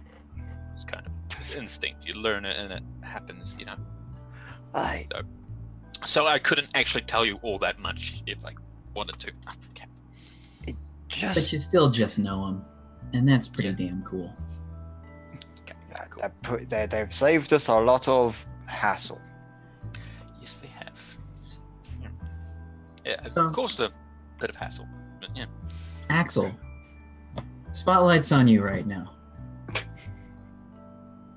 What should we do next about the Eternal Keepers, about finding more, uncovering more? How do you want to handle this? Well, I know that. So he pulls out the Mirror of Secrets, puts it on the table, and the note. I know that we were told that they play games, and we've got, presumably, the first step, which is the riddle. I haven't really thought about much because there's so much going on, but if we find them, we find information about everything that's going on with the statues and the cistern stones and what happened in the temple, and we also find them, we can unlock the secret of the Mirror of Secrets. Right. It holds knowledge that is locked by two individuals of the Secret Keepers. From what I understand, it's locked that knowledge away and keep the secret. We want to find out what that secret is, so we can then do something about it. Right. Presumably. But first, we need to presumably follow the clues or find them through the clue, Okay. which I haven't thought about. And to be honest, there's still a couple of other things that we might want to address here as well. But Yeah, that's a step. that is a step. We can put a pin in this discussion, but just you mentioning the giant stones, how's everyone handling the idea that there are multiple stones with references to us on them created through the ages, and now we're kind of here in the center of it all? Everybody else speaking a weird time. I was a miner from a village that had nothing to do with anything of anything. It was out of the way. It was lovely, and now I'm here. And how does that make you feel, to be honest? You were a nothing, and now you are a something. You ever seen an ant and put him in a really high spot, and then that ant kind of walks around and just stops moving because it doesn't understand why it's so high up, and then it kind of tries to figure out how to get down. It's kind of that sort of feeling. Got it. You're our aunt. The set from the down is laced with dragons, mechanical beasts, Yep. fate gods. I'll wiggle that finger for now. But yeah. Yeah. And Fake gods. Fake cursed gods. rings. Ah, that's one. That's definitely one. And and an entire magical place that is filled with stuff out of our nightmares. Right. Yeah, it was a great place to be born. That was wonderful. Oh, and the potential risk of this entire place being destroyed because one guy thought it would fix the entire sphere problem. 1 second, gotta put my mug down for this. Okay, there we go. Yeah. That problem was can already be solved. We just have to wait for our sparkly friend to come back and then just decide to blow everything up. I don't want him to blow everything up. Neither do I. I like this place. It looks really nice. And it's really cool. It's really nice not to be a part of that link, that chain anymore. But you can't get 5 days away from that guy. Okay, what? Okay, why is the resort to fixing problems is literally destroy it? I mean, if the problem is something existing, then destroying the thing that exists is also destroying the problem. Yeah, it's the mantle of responsibility because elimination, isolation. There's a whole process. Also, destroying a problem is the easiest solution. It doesn't mean it's the right one or the best one, No. but it's often the easiest. It's also one sometimes is the only one you can do. Exactly. Your sparkly friend who's missing a toe. Among other things, Billion. sure. Billions dead. Oh. But I have nowhere to go from that. It's just nice not to have that. We're It's here really nice. to make sure that doesn't happen. Yeah. And that he is on board with that not happening as well. He is on board with that not happening. Great. But it's a last resort. Oh, He's so getting, that's- it's a so it's default still there. setting. Oh, great. Yeah. So the option is still there for him. Great. I could be. I don't know. I admit. When you're talking on, you know how you see you look like an ant. You feel like an ant sometimes. You know that when sometimes the ant's on something high, but if maybe that was a stool in a house, and you zoom out, and the house is really big compared to that ant. And then even bigger, maybe, I don't know, the whole forest that the house is in, or the whole city that the house is in, is really, really big. If killing that ant saves everything, that's kind of, you blow up the house so the city doesn't die. That's kind of where Iskrin's coming from. Yeah, Like- but You Consider make the ant- decision that- someone put that ant there to be that high already. Kind of unfair on the ant. It's unfair on the great ant, analogy. but that's Axel. You It's- put I was that talking about very, very well and in a very understandable manner, and that's what scares me because it makes It's so not- much. Does Consider not the mean I ant agree to with be the Neverwing, and consider the person that put them there to be the Archmistress. Now, what if we blow the house up with her inside it? It's, It's blow still a it. bad thing. yeah. Yeah, it's just Can we just move away from the blowing up part? I feel Yeah. like we should maybe. I just focus- try. There's a different mentality than most of us. I don't think any of us agree with. Maybe I don't know who agrees with. Some people aren't here. But I'm just trying to get sort of the mentality across. That's the mentality that Iskrin was following. Right. But we want to keep the house there because we live in it, Yeah. let's keep and the we're going house. to keep it there because we live in it. Exactly. That's the Right. positive mental attitude we need. Exactly. Guys, Also, I'm really happy to be here, to be honest. I don't know about you guys, but it's been wonderful. It's been a wonderful few days. It's been a week. You guys have been through a lot. it's been his entire life. Oh, right, yes. You have been there with us.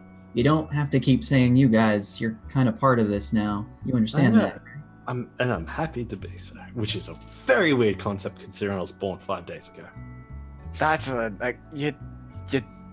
not Look, even it's- gonna. That's another topic, but coming from where we were in the body of Gwenenfura, a friggin' glyph scale dragon, the crossing device, the attack on East, all the way down here. Right.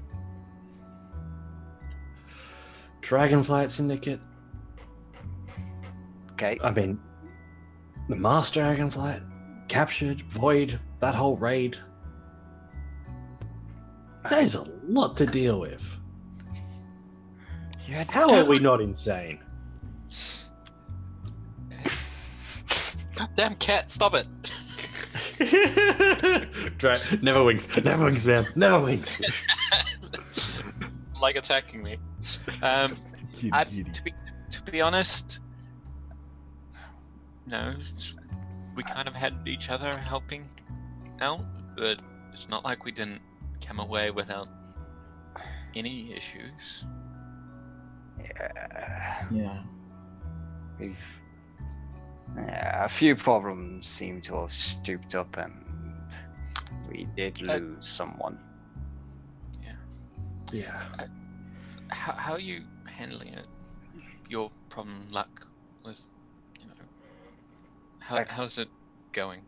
Oh, on top of everything, and losing one of the people, and very much one of the people who I confided in, one of the most, pretty much disappearing on us.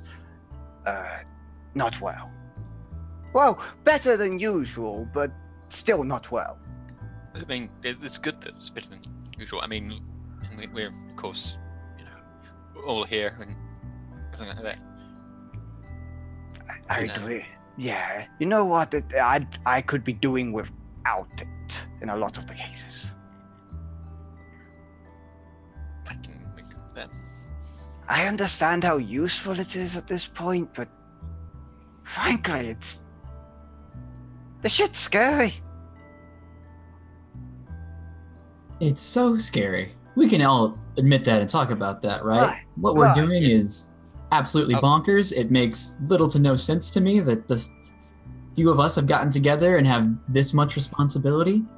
Yeah. Right. It's Yep. It's a horrible thing about it, honestly. We fought a chandelier this week. That's the spider chandelier. With That's not a thing a lot of people can say or should say. That's not something I think I would ever say. The spider's legs floated around me. I don't know how that happened. That was weird. This That was is messed weird. up. She's like standing up. This is all weird. Axel's like, this, that pointing to Axel's neck. Look at his hand. it's all wrapped up. It's always you wrapped up this morning. Why is your hand wrapped up? Why is it that? What's That was wrapped well, up? actually. Why is Luck able to see people die? Why am I a spirit embodied from ages ago from a legend? Why do we have that fucking thing? And she's pointing at the coat rack. I don't know. Have you ever been on a shopping spree? No. Yes. No. No, I don't know. You know what? The tree is the thing that makes the most sense in this room. Exactly. That made me feel For good. yourself. That made me feel good. Made me feel good. You know what? Actually, that does make sense now. Yeah. Feel good. Damn it. We don't have a lot of opportunities to do that. No. What have you bought So recently do that, that.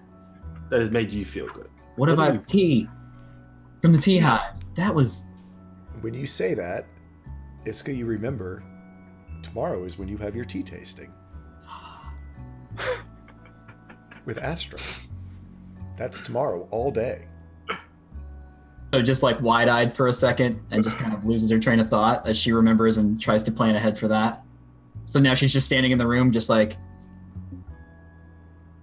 Okay, you're, It's good. I can do that. I know it's a lot to take in.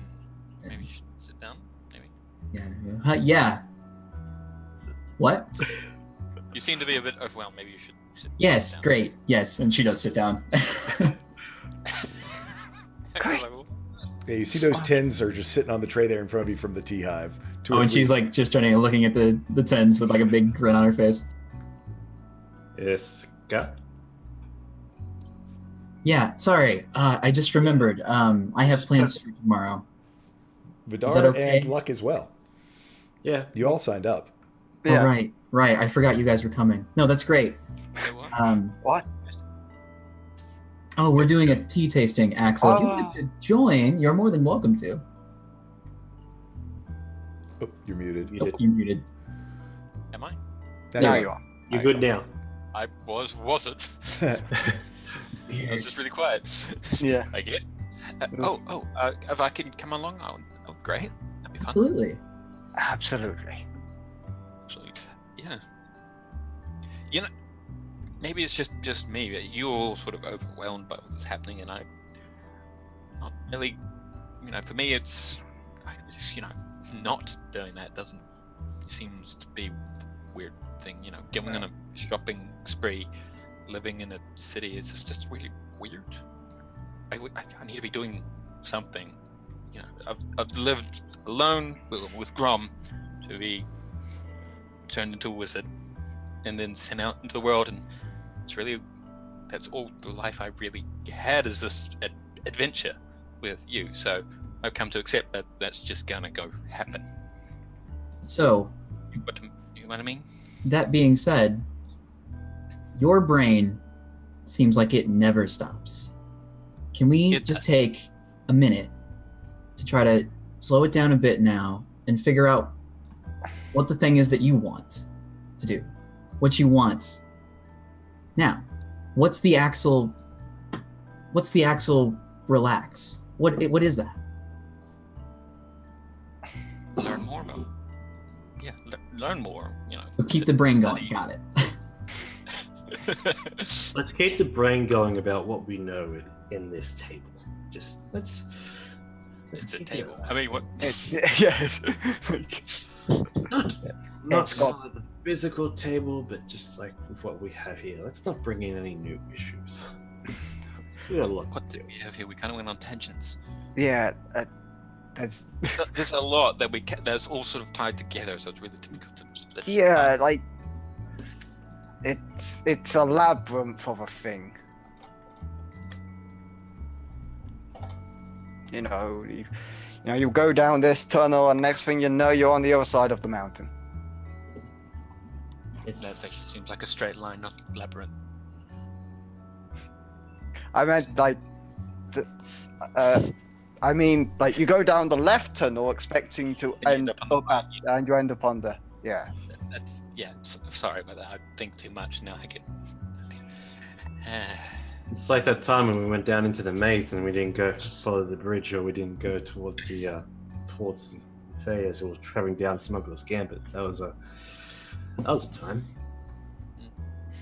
You wonder what would have happened if we went across that bridge. Something that would have happened. Probably nothing. Maybe. Nothing never happens. It's always something. So yeah. Yeah, life is like a series of somethings happening. It's just that we haven't had really weird somethings. Yes, we've had a lot of very big somethings. A lot of You big know- and strange somethings. Big and world-changing somethings. Isaiah, horrible. Like, it's good to be normal people for just 10 minutes. I'm just saying. Yes. We need more of this. Part of... Yes. Being said, if giant, big, weird, world-changing somethings have to happen to people, I'm very glad it's happening to us. I'm very glad we all met as that thing happened. Well, it's almost as if it was a destiny, I suppose, or we all happen to align with these things that have been in planning for a long time. What I'm trying to say is, it's actually not that coincidental. It's actually really, really cool that it's all happening like this. Don't be. What I'm trying to say is, going back to something that you said a while ago, you were really kind of freaked out about all the prophecies and cistern stones and the stones of the temple. But that's just step 1 and step 2. We're step 3. So I don't know, like, I feel like we've missed a few steps. I feel like we're in, like, step 28. Probably, but what I'm just saying is that it's just sort of makes not, if we're just a continuation of that's a continuation of us. Maybe continuation of us is a bad way of doing it if you're thinking in a straight line. Just saying it's all tied in and it's not particularly unusual. Like a cycle. Yeah, it's the next step. It's all part of a plan. And we're just filling in to keep this wheel rolling for now. Yeah, we are rolling the wheel, I think, as well. Great. So let's keep the wheel rolling and try not to blow it up. Great. That sounds like a plan. We're not going to blow it up. No blowing up. And with that, let's take a quick break because I know we're going to take a quick break and we're going to sort of do a quick break. I'll be right back, mainly because I got to take a bio. If someone wants to talk a little bit about Project Semicolon, and then we'll hop right back into it. We're probably going to do a little time jump so we can move on, but y'all be able to do more talking just in a different locale. Sure. All right.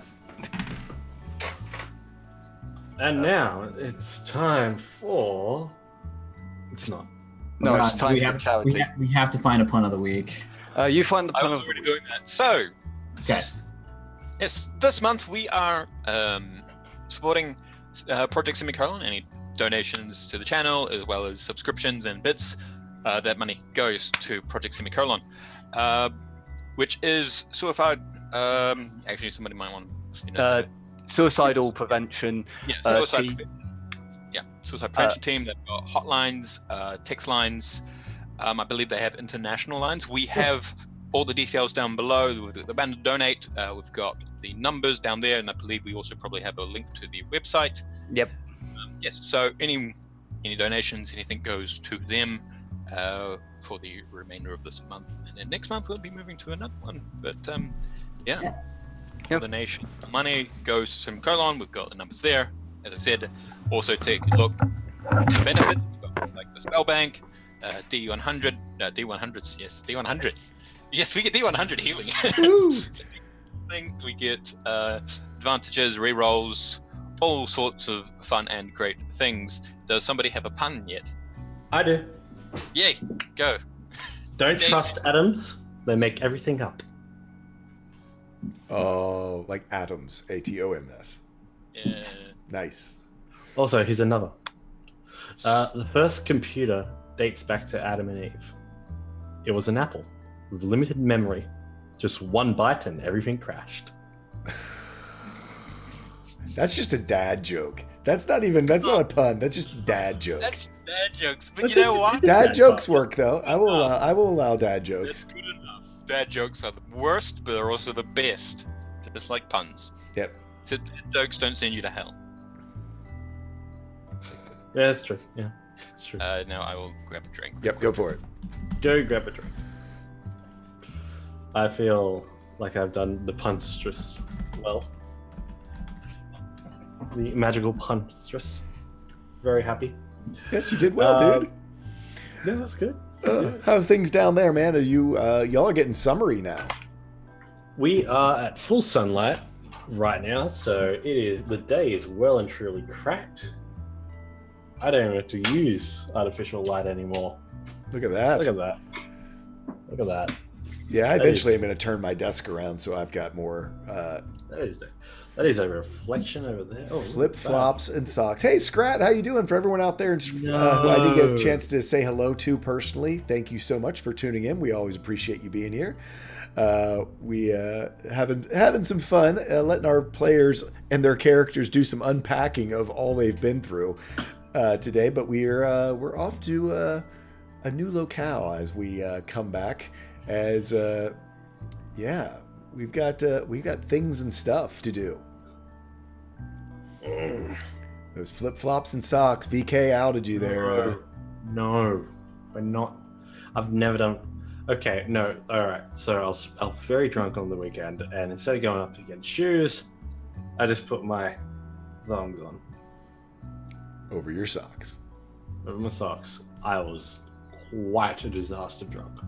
But it was better than putting on my Converse. Jim Song, how That you was- doing? because that was a struggle. But that was fair.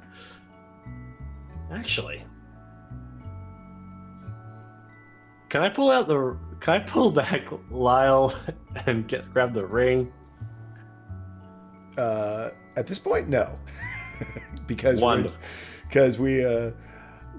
He's dismissed for today. Yes, he's like, F you, I'm done with you for making me feel this way. It's been a long damn time. So we're going to jump back into it as we have all the players here. Conversation for the rest of the day during the windstorm turns to sort of more mundane things, and people just sort of spending time working on whatever you might want to be working on. A little too brain foggy to really dive deep into a dragon rune. Luck and Iska might play some cards, or whoever, roll some dice, just sort of spend time through the end of the day. Eventually the evening comes around, you all can get your long rest, and we awake the next morning, and it is Sunday morning, and very much at all but the crack of dawn, which this time through the night you did hear the wind die down. You didn't notice the fog rays as you had already gone to sleep, but by the next morning as you awaken, there is a very light fog. It's not nearly the sort of socked in fog that you did, so you actually do get some sunrise again, but it's not quite the blinding spotlight that it was the other morning, because there's still a little bit of fog in the air, and also certainly not being hung over. The bright light is not nearly as bad. There's someone who's awake with the dawn, and that would be Iska,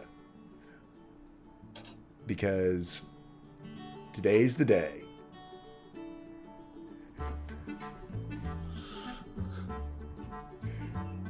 It's the day to head off to tea tasting.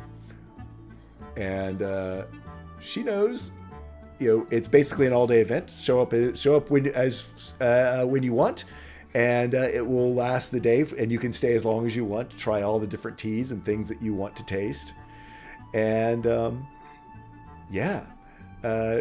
so Iska, sun is about halfway up over way off the horizon. Light has entered your room, and how do you get ready for your day and get everyone on their way? She considers going in her normal Falcon's Crest dress, which is the giant hats and the huge shawl to cover herself up, and then really, really thinks about it. It's like, practically that makes sense because I don't want to, but it doesn't look that. Screw it. And goes back to her regular, comfortable clothes she has always liked so much. Maybe taking some time to get those repaired a little bit if they've gone through something. Mm-hmm. Make sure they still fit right, still look good and everything. She feels comfortable. She feels free in them. So, okay. And then just goes and that sun's still coming up, and she is just kind of waiting on the couch in the main room, kind of like a kid at Christmas, waiting for their parents to wake up. And she's maybe sitting down for all of a minute before she gets up and starts pacing back and forth, and then back down on the couch, and then back up, and then looks and goes to knock on someone's door, and is no. And it's just this struggle to try to let people sleep in, but also get up. Vidar comes down. He's got on this sleeveless long cardigan with dark pants and nice white button up with little neck frills around the collar. He's wearing these dark boots. And you see he's got his hair's kind of wrapped up and around. He's got one of those long alligator clips up through his hair, just keeping it up. While he's just bangs hang on the side, and he's just coming down. He's just,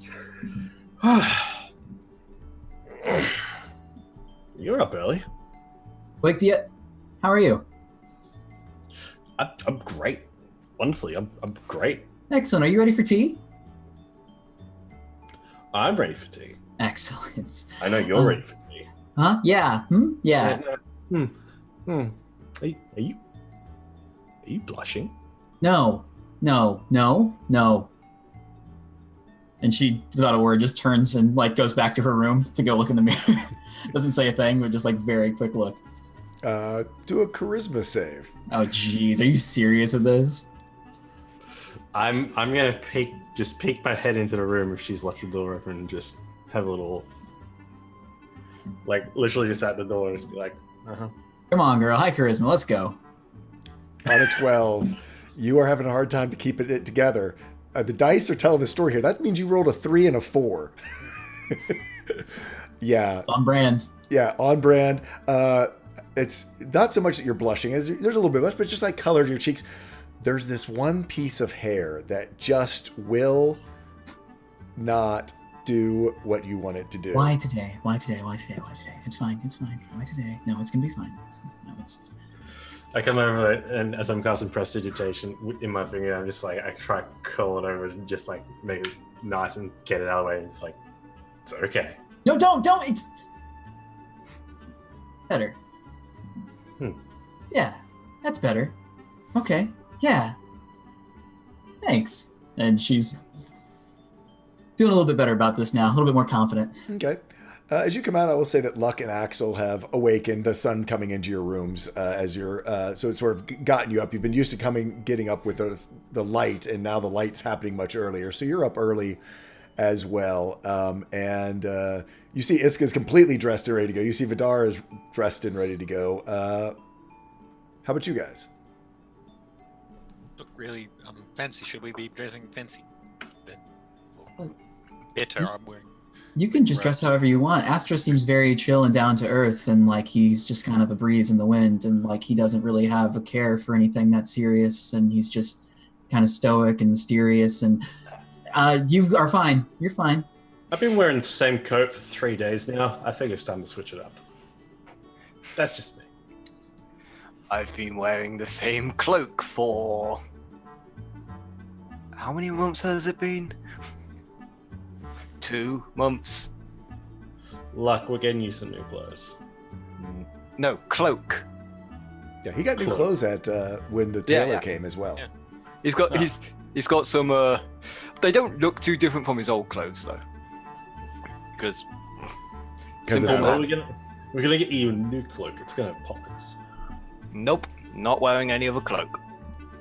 Okay, fine. So, Axel, yourself? You set to go? Yeah. I'm just. Yeah, go. I'll just sort of takes off his more fancy. Like the cloak. He's just got to have his black wizard robes, really, So, because it's casual attire. yeah. So, It's what he was Iska, already wearing. how do you get these folks on the road? It's basically when Axel gets done walking out, it's just very much okay. Tea time. Hey, we have a strict appointment. We have to be there very early.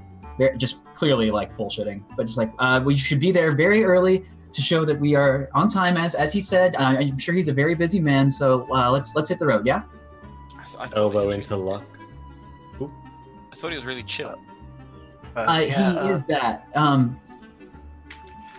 Yeah, let's go. We're going. Let's hit the road.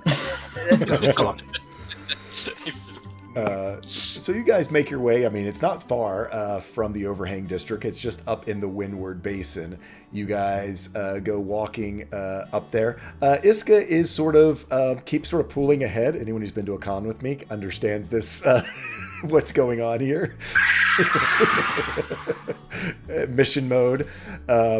And you turn down the alley and get down there.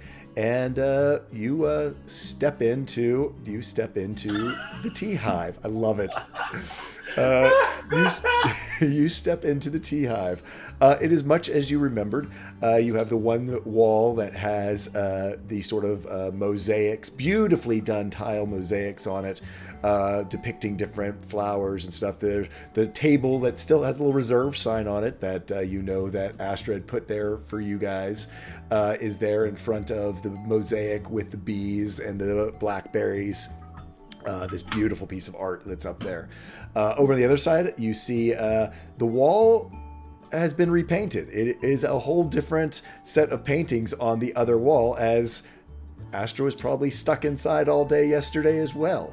And so the entire other side now is an entirely different sort of solstice celebration type painting that's on there to get ready. Lots of sun and flowers, sunflowers, and other just sort of imagery of the solstice that is coming. You see one or two other people in there. You don't see Astra.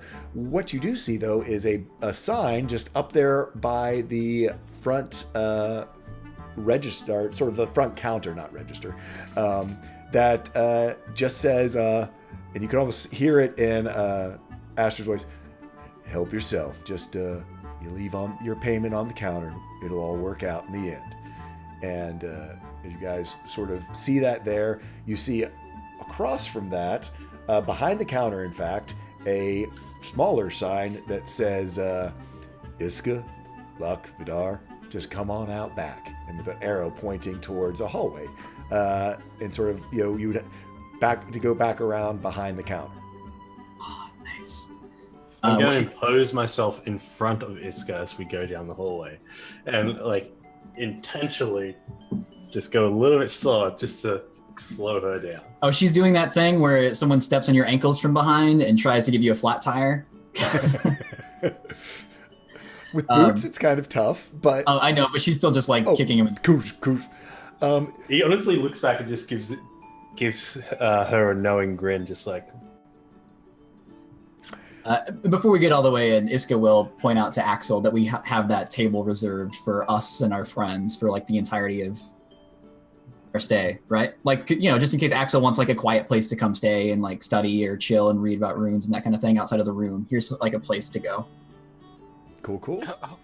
I was going to ask, because I was even, you know, your name's on the side. I presume that kind of could come with you. But, yeah, sorry. It's gonna be perfect. It's gonna be perfect. Yeah, come on. You Yeah. okay? She Just very excited about tea. like look leans over.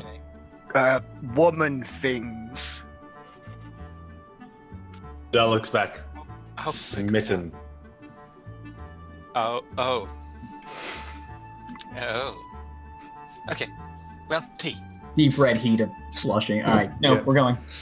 So you go down this hallway, and it's obviously sort of like what's part of sort of Astra's sort of residential, sort of where he lives, and so it's like very personal type stuff on the walls. It's decorated with some of his own things. You can see that he has some of his art painted on there. Most every surface in here is either painted with scenes and mosaic scenes and sort of frescoes, or just elaborate paint schemes and designs on them. But, you know, it's one of those weird things where you're kind of like walking through someone's house that you don't necessarily, you know, you've known as a business, and suddenly you're like in their house. There's a couple doors to either side, but you can see up ahead of you sort of the bright light of sort of an outside area up ahead of you.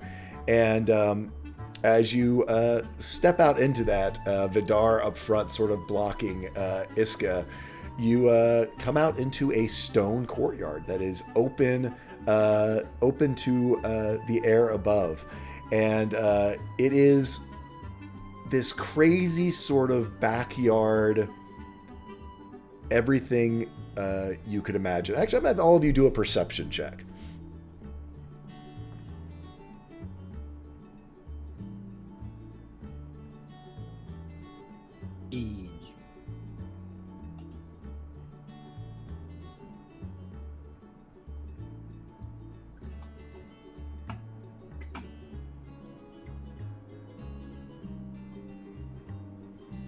Oh, there. I'm sorry, I didn't see Iska's up there with 16. Luck, we'll start with you. You notice in the center of this courtyard is most everything else you don't kind of recognize, just because of your background, but this is sort of a very large, elaborate set of pipes and glass tubes and sort of stuff, and you can see steam coming off of it. It looks like to be some kind of large water. The closest thing you've seen to it is sort of like a still. It has lots of coils on it, and it seems to be this very large copper contraption that would boil and heat up water to various different temperatures, all using the same, and you see underneath of it sort of a glowing hot stone that glows underneath of it, and can see sort of steam coming off of it. It's sort of, you can hear sort of bubbling in it. There's glass areas of it that you can actually see water bubbling, and little steam spurts coming off of it. Vidar, you notice as you come in over to one side, it's almost like a flash, you see a pottery wheel and a kiln over to one side. It's almost like a flash that you remembering a past life to recognize what this is. Perhaps Iskrin had one time known how to create ceramics in such a way. Axel, you notice just the riot of different paintings covering all the surfaces on all the walls, and you can see different sets of paints.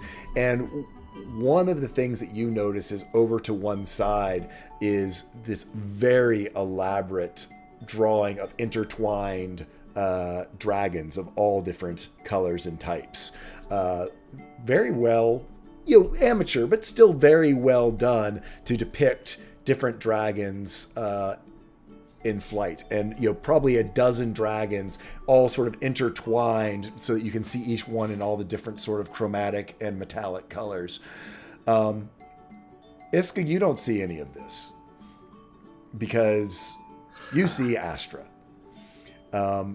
You sort of get a better look this time at him. You see his sort of deep auburn hair, almost sort of ox blood in color, but instead of hanging down straight almost to his waist like it did last time, he's taken sort of the front, what would be sort of like the bangs, and braided them, and then used them to actually take it and tie it up around the back. So he's used his own hair sort of become an own styling tool. So it's sort of almost in a top knot on the back of his hair, sort of in this cascade back up off of his neck. The thing that you really notice is the fact that he, just like you, keeps sort of the lower part of it close shaved underneath to sort of probably keep his neck cool, being around a lot of boiling and steaming kettles all the time. So it's all braided up into this really neat sort of a braided top knot that he has. The long robes, sort of flowing robes with all the little dangles and bips and bobs, have been replaced sort of with a much more functional. He's wearing sort of bright blue leggings with sort of mid-calf, nice sort of supple, sort of almost this is color of his hair, sort of oxblood leather boots. He has a long sort of loose shirt that comes down just about to mid-thigh, just sort of that's off-white. Looks like it's nicer than just sort of homespun, but it's definitely sort of a functional shirt. Has sort of a deep V-neck, and his sleeves are sort of rolled up, showing off sort of, not a powerful build, but obviously a sort of sinewy strength, sort of lean muscle, both through the V of his shirt and that, and he just looks over at you and goes, well, there you are. Welcome, all of you. Isn't this nice? Nice and early. We're going to get to be able to go through every single tea that I have today. It's great that y'all are joining me. Did y'all make it through the windstorm okay? Yeah, we did great. How are you going? How's it doing? Hi, Astra. This is Axel. Great day in yesterday. Hello, I'm headed by Axel. Axel, nice to meet you. Well, isn't this just a treat? Look at you. You brought me, and he looks back sort of over to Iska and look who you brought today. He does this real ceremonial bow to Axel that looks very well rehearsed and seems to have lots of small, hidden sort of movements to it, very subtle. It's been a real long time since I've had one of the distant wanderers in my shop. It's an honor, Lumen Shara, for you to join us today.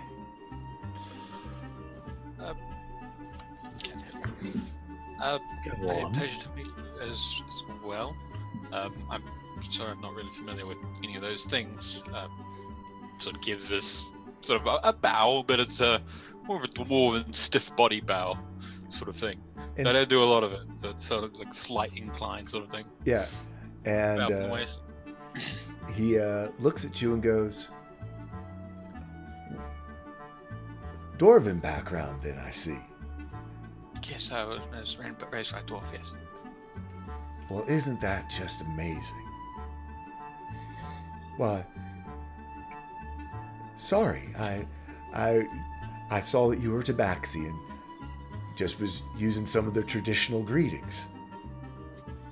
That's actually, if tea. I have lots of questions, but tea. I think we're gonna have tea. He sort of glances over to Yeah. this. Well, why don't we'll go ahead and get started then. So, welcome to my courtyard, and y'all can help yourself. We've got paints if you feel like you want to paint. Feel free to paint over anything out here. Nothing's that special, just some of my doodles. We got the pottery over there. I hope you don't mind. I've already made you up each your own mug for each of you, and he brings out one. And to Iska, it's got a violin on it. Hands a ceramic mug with a violin. To Luck, there's one with a pickaxe on it.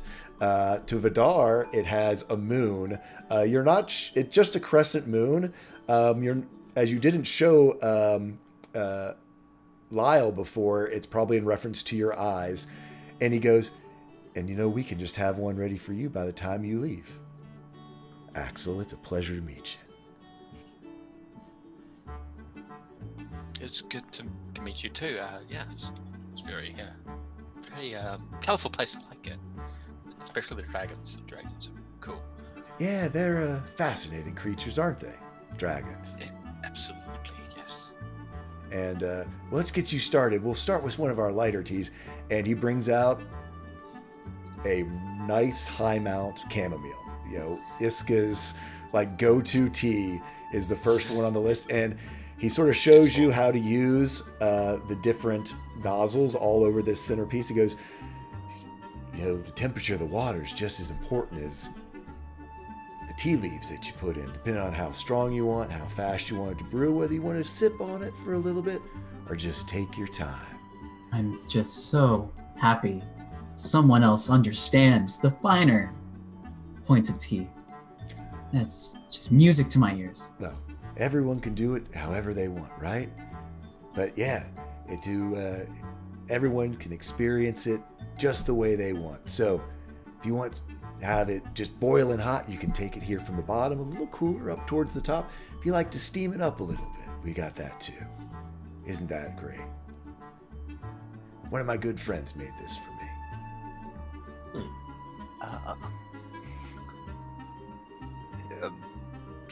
Fascinating. If you just want to go for the basics, he looks sort of looking confused. What you do, you just put a scoop here, through the strainer, water here, and it'll be all set to go. Wonderful. As he just does the basics, because that thing looks expensive. Oh, don't you worry. And he goes, now, I bet you would be good at macrame. He looks at Luck, of all people. Here, let me show you how. And he sort of gets you your cup of tea going and walks you over to this place with all of this different yarns and strings and cords. And he starts to show you how to do it. And at the end of the day, as you watch him, you're like, this is knots. It's just tying knots. Which is something, as a miner, you're very familiar with. So, I knew you'd be a natural. Find if you keep your hands busy, then your mind can sort of settle down. And at that moment, you realize you haven't seen anything age this morning.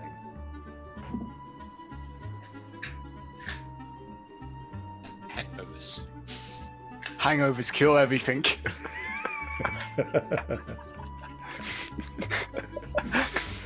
And Whoever said getting drunk didn't bring solutions? and Get it? See how the solution? so how about the rest of you guys? Astra, Vidar, are you just helping yourself, or Astra comes over to you and just goes, "Whoa!" As you Just lighting a candle. lighting a candle for Astra. Yeah, light a candle, setting the scene, setting the mood. Yeah. I grab the more, the more sweeter berry tea. Yeah. Brew that through. So he comes over to Vidar and goes like, "Well, it's a new man here today." Yeah. Figure the more or less formal wear, something more relaxed. I see pottery. There's something screaming about me. I wanna give that a try. Do you mind if I give that a try? Help yourself. There's some clay over there. Just do however it feels. Give it a spin. You have to just use the pedals down below. It'll spin that wheel right up for you. Yeah. Excellent. Hey, maybe you can get started on a mug for Axel, so he's got one too. I have a couple more friends as well that I feel like they would love a cup. So Now we're that's gonna make not the one for best thing. Axel first, and then we're gonna make theirs, just so they have theirs. Thank you so much, Astra. There you go. You enjoy now. Actually, bathrooms first. Right inside. Second Wonderful. door on I'll the be back. left. My intention with this is to get the ring and bring the cat out. Okay. Yeah. So yeah, you can. So I come. Yeah, I come back within like 2 minutes, and just the bobcat's just strolling down alongside me and just Okay. chill. I literally come back out with the tea, and the cat would just be like, Oh, I was wondering Chill. if you'd bring your friend back today. If you We didn't recall. get a leash, like you said. We didn't do that. We listened, like you suggested. Free. You're always listening, you are, Iska. So, how do you want to spend your day, Iska? And she will kind of think about that for a second before looking to the rest of the room, and really taking it in for the first time. Okay. As she's like kind of looking at the clay, and then Lux macrame, Yeah. and then the paintings, Yep. and like really notice them, and be like, oh, I might. You also see some tiles over to one side if you wanted to do tiles. Like tile mosaicing. Like where you put Gotcha. them in, you have plaster. Gotcha. She looks around, and then she kind of gestures to the walls, like, did you do all of these? The paintings I did, the mosaics inside, they came with the place. That's why I bought it. So have you been painting for long? Is this like what you do in your downtime? Is this how you express the inner Astra? It's how I unwind. You know, like I said, just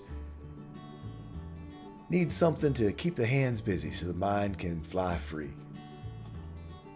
That's a good way of looking at it.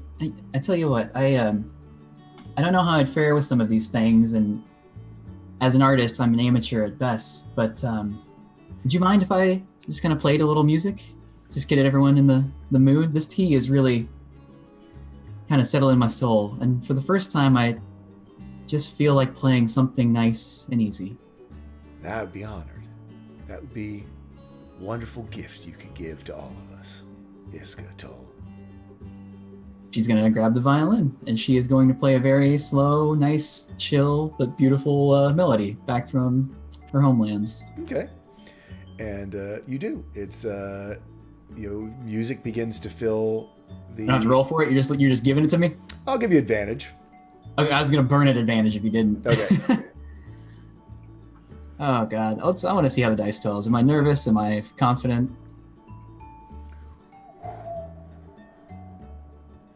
I'm shaky to begin. You're shaky. Yeah, you are shaky. Whew. Because Vidar just sort of looks back and it's just like, he's watching to see what you play, and so that first note, and then you're Iskatal. You do this for breakfast, and so do you? You start playing one you know. Do you start to riff? Start to riff. Absolutely. I open my eyes and see Vidar working on his own stuff. I see Luck with the macrame, Astra standing there looking at all these paintings and trying to find new inspirations, and just playing something more warmly and more lively and more jovial and more upbeat to kind of just fill and go off of this feeling I'm getting from this room. And it fills the area, and Astra then walks over to Axel, and finding everything you need. Yeah, Axel had gotten himself a cup of tea, considering that Astra has been busy talking with everyone else, so he did the same basic thing. So you can do sort of lots of fancy different types of teas. Well, some are considered fancy, but at the end of the day, it's all just a leaf. That's what makes it special. I was wondering if, do you have any suggestions? I mean, you clearly seem to know a lot, more about Tabaxi than me. Do you have a suggestion, maybe? Well, it's good tea. It's good tea. There's a couple different ones that are here. There's this one here. It's a fermented tea, and you take the leaves and you let them ferment for a little bit after you roast them. Gives them a little extra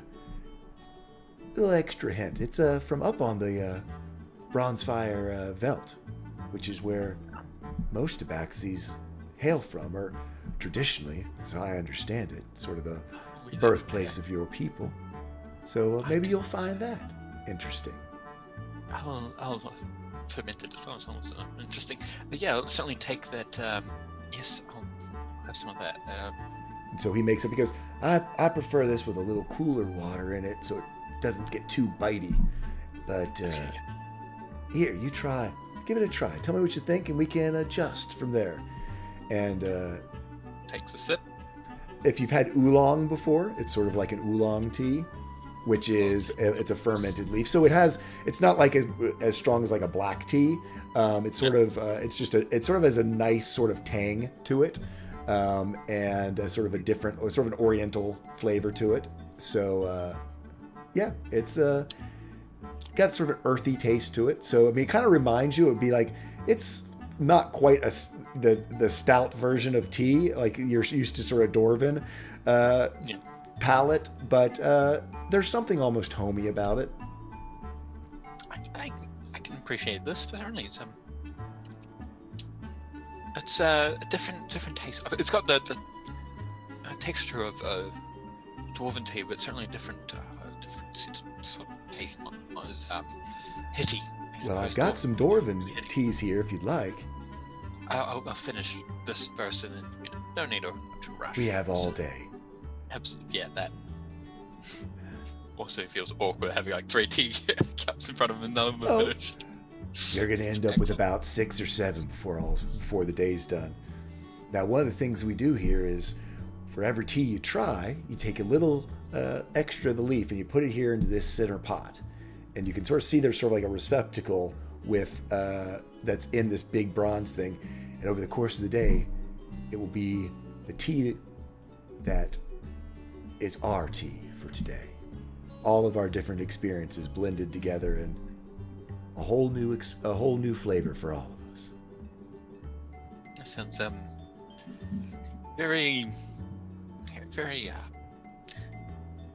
communal. I quite like it. Maybe we should maybe when on our travels, or if we're not coming here, we should maybe try that. I think I like that idea. He sort of does that, yeah. So and he sort of lets you all know, as you get your tea leaves, of how to go through this little sort of ceremony as you start to create here a batch of your own tea from whatever way your flavor palate takes you over the course of your sort of creative day. And he sort of returns over to Axel as Iska's playing, and she's still sort of playing a little bit, and just goes, they like that trite saying out there that not all who are wandered are lost. But I think there's a second part to that. That I think those who wander are the only ones who truly have found themselves. That's all the people, pure people that I've met, the Tabaxi, have been through. That's what they shared with me. I mean, I feel very comfortable knowing, although I know some people who don't like sitting down, building a place of their own.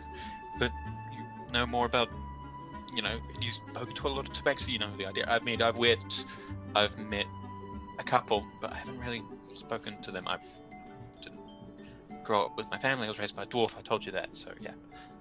Well, there used to be a whole tribe here at Falcon's Crest. They'd been here for generations.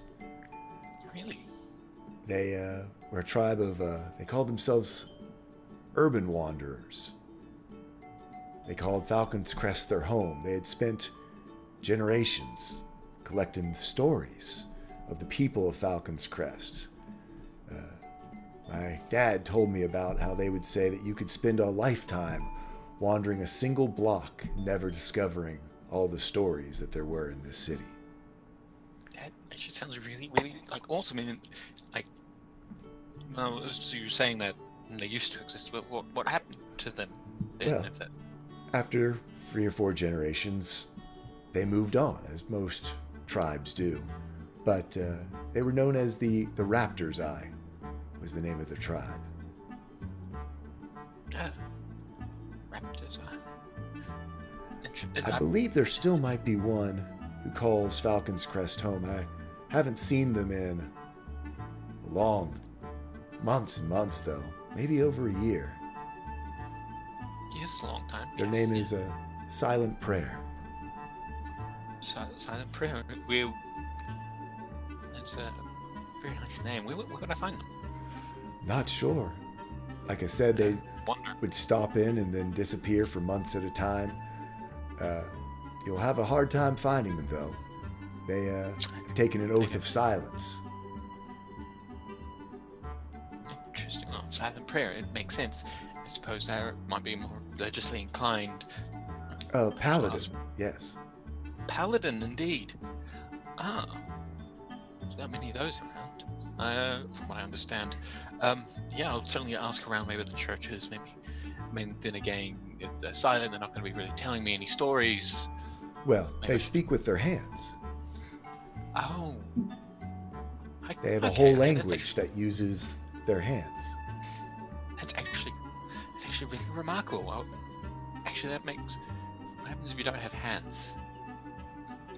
Well, that's an interesting question, now, That's isn't an it? interesting question. No, because I was raised by Grump, who doesn't have any legs, so he couldn't walk.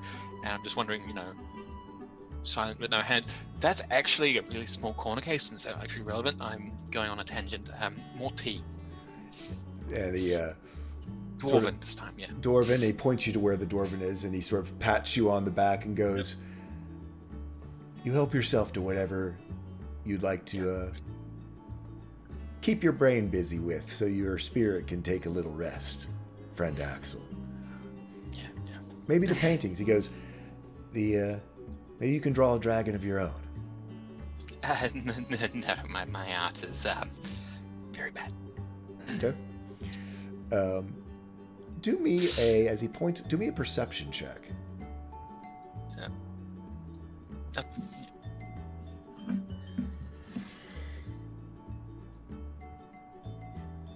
18. On an 18, there's something about those dragons. Astra walks over to Iska after saying goodbye and just sort of sits for a moment, just enraptured. Sits on a small bench, just sits down with a cup of tea in his hands, and he's drawn another cup for Iska, but waits patiently for her to finish up.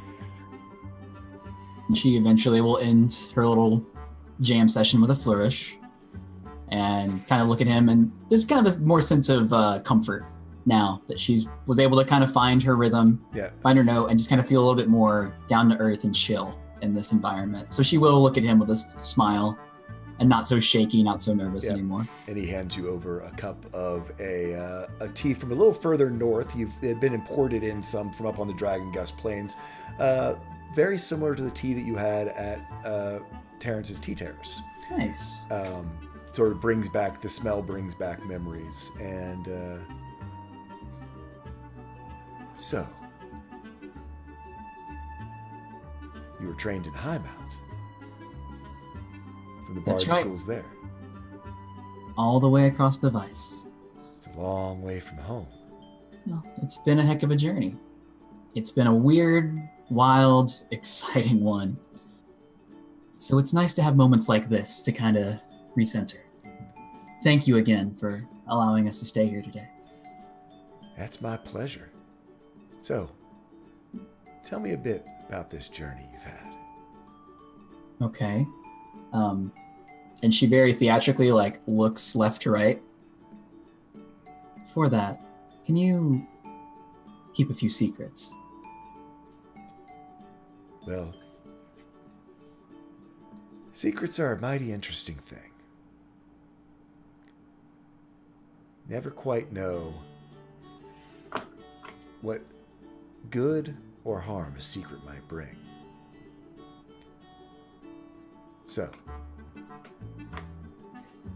are the secrets you're asking me to keep going to bring good to this world or bad? She looks at her friends here and says, kind of looks at all of them and points a direction. What we're trying to do is only for the best. Well, I promise you that. And she looks at him with the most sincerity she can muster. Then I guess I can keep a secret. And she will give very vague details about how they all met through serendipitous means. Yep. Not doing anything too specific, but across the Vice, she was, eventually conscripted to make it here to Falcon's Crest. Yeah. They made their way through the Vice, ran into some interesting encounters, and now they're here. And just in a few days' time, actually, I'm supposed to play for the festivals coming up. Won't that be an experience? All this way. I hope it pays off. I think it's gonna be great. I've been working on a few songs for it. I got a couple in the bank. A few I'm very, very proud of. But we're gonna see how they go. A little bit of nerves there, but I'm happy with them. I really am. I look forward to hearing them. I guess the question is it the performance that's going to pay off, or that trip that brought you here? And looks back again to the rest of the folks. Everything we have gone through, the good and the bad, has been so worth it to have known and grown close to these folks in this room. Everything has led us to this tea room here for a day. And I won't lie, there's been some awful days. But moments like this make them all worth it. It's good to hear. You know what it sounds like to me? What's that? Iskatol left Highmount, but it's gonna be a whole new person with a whole different name playing at that performance next week. Kind of smiles into her mug and just kind of sips, very knowing, happy look. Cool. But I've been paying attention to this whole conversation while he's been writing carving draconic runes into his clay cup he's making for Axel. Yep. And these draconic runes say "Hand of the Ancients," "Hand of the Ancients," and it's got a little dragon claw as the handle. He's Cool. trying to sculpt it like that, but he's he's listening to Yeah. this conversation. All these conversations. Well, it's a small space, so you all can pretty much overhear everyone's conversations. Especially this one between Astra and Iska, and goes, "Well, we all might be going to that together. You see, for her performance. I mean, and she's got no one to go with, no one officially." She's Send simply kind of eyes to- coughing back into her mug. Well, gosh, I've never been to the Solstice Ball before. Now, that's quite a ticket you got there. I didn't realize you were playing at the main event. Yeah, some friends in higher up places. Well, isn't that just the nicest thing to have friends who would give you that type of opportunity? So, any interest in going? I'd be honored. She looks at him with a smile before kind of turning her eyes to Vidar for a second with just a flash of anger back to Astra. Now I give the grin. Yeah, and Astra blushes a little bit.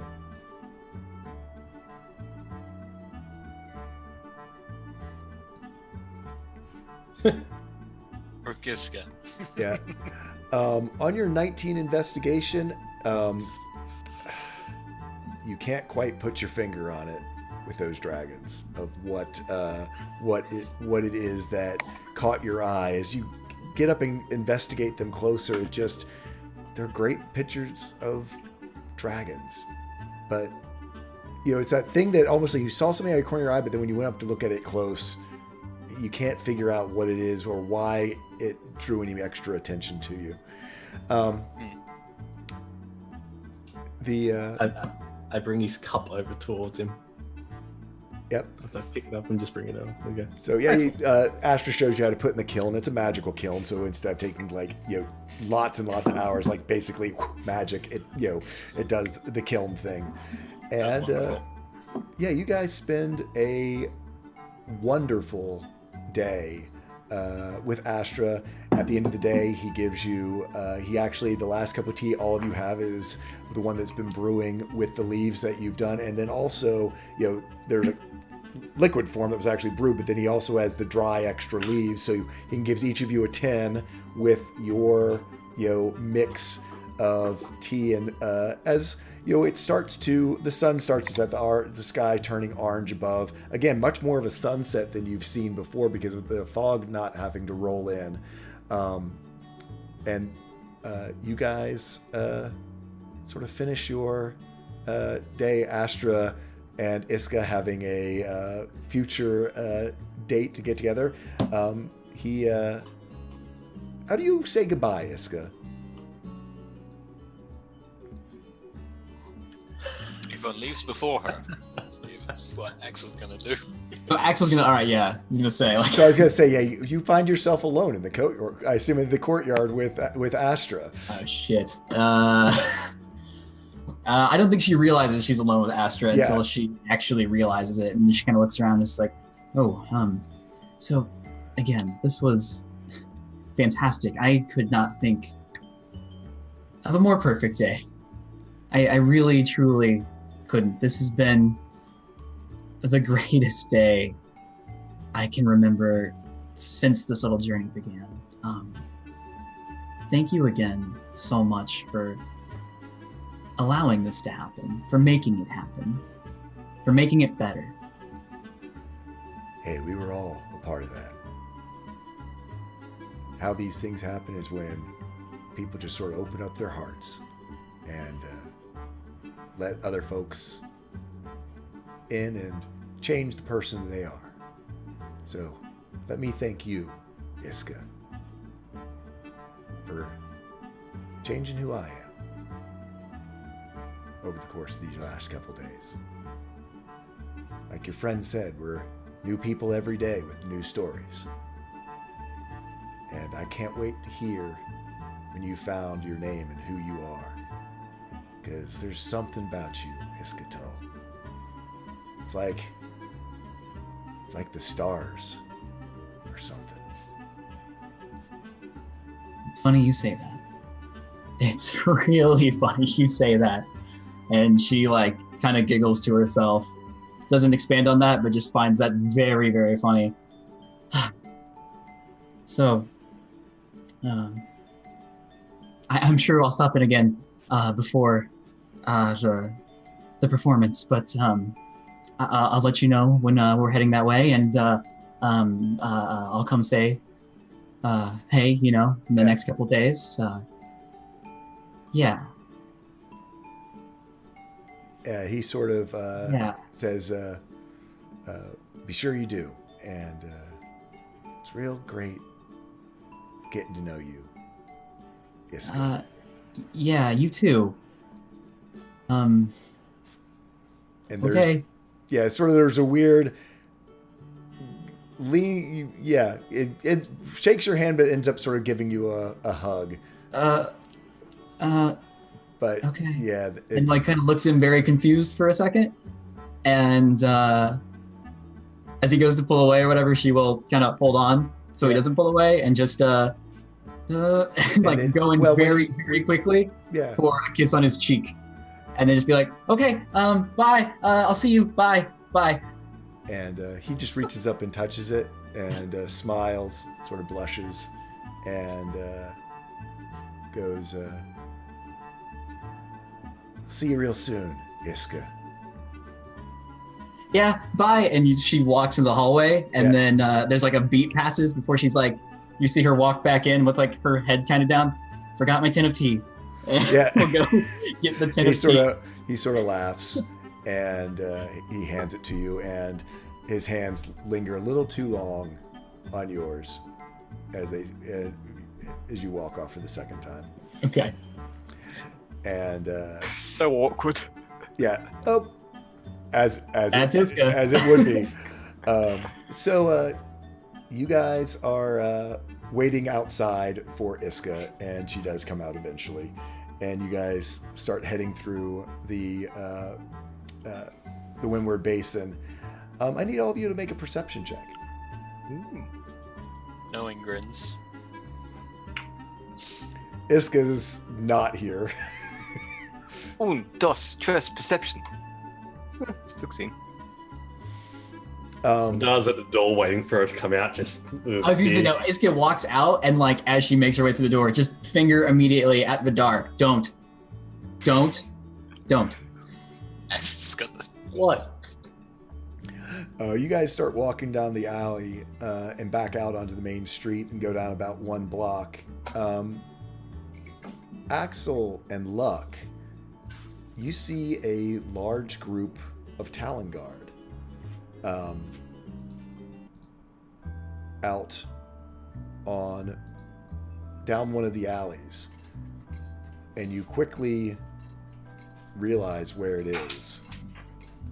It is at the Siren's Fiddle, where Ambrew's lab is.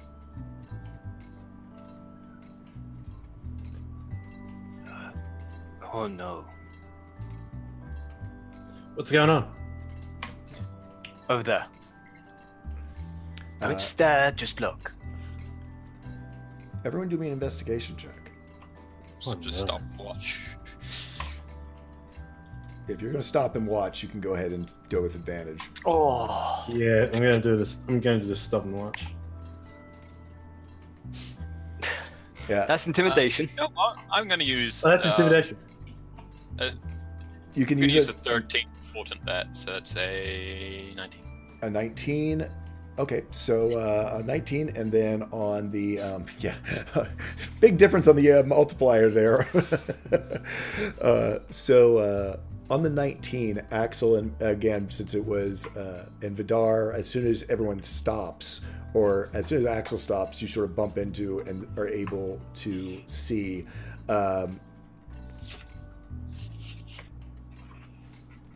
you see a familiar figure standing out front. It is Castian Varro, the Blade Warden, who had come to y'all's room after the incident with the Thunderwave. And he is standing there talking to other, obviously giving out orders to others who are there. And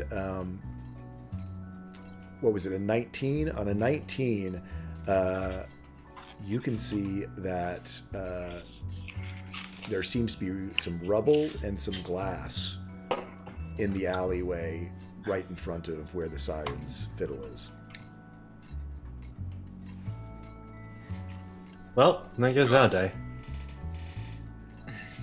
Axel will start walking up. Yeah, let's go ask. You know, if they ask us to move on, we move on and check it out later. So you guys start walking forward. I mean, you see Castian there, his familiar form, bit of age, as we had described before, some creases above his brow, golden blonde hair, sort of streaked with silver, but he's got worn sort of back and up, so it's out of his face, sort of golden olive skin, intelligent, bright green eyes, his two blades over either side of it, and the tabard of the Arcana Mystica that he's wearing. And he kind of looks at you as you guys are coming forward, and then recognition comes to his face and goes, "What are you doing here?" Oh, we were just returning home from, I don't even know what that was place called. Estra's tea place. I don't know what you called it, guys. What was it called? The tea hive. The tea hive. We saw this. We were just worried because we have actually done business with the owner here. We're worried if he was okay. Is he okay? Is there... What happened? He sort of looked... Do me a persuasion check.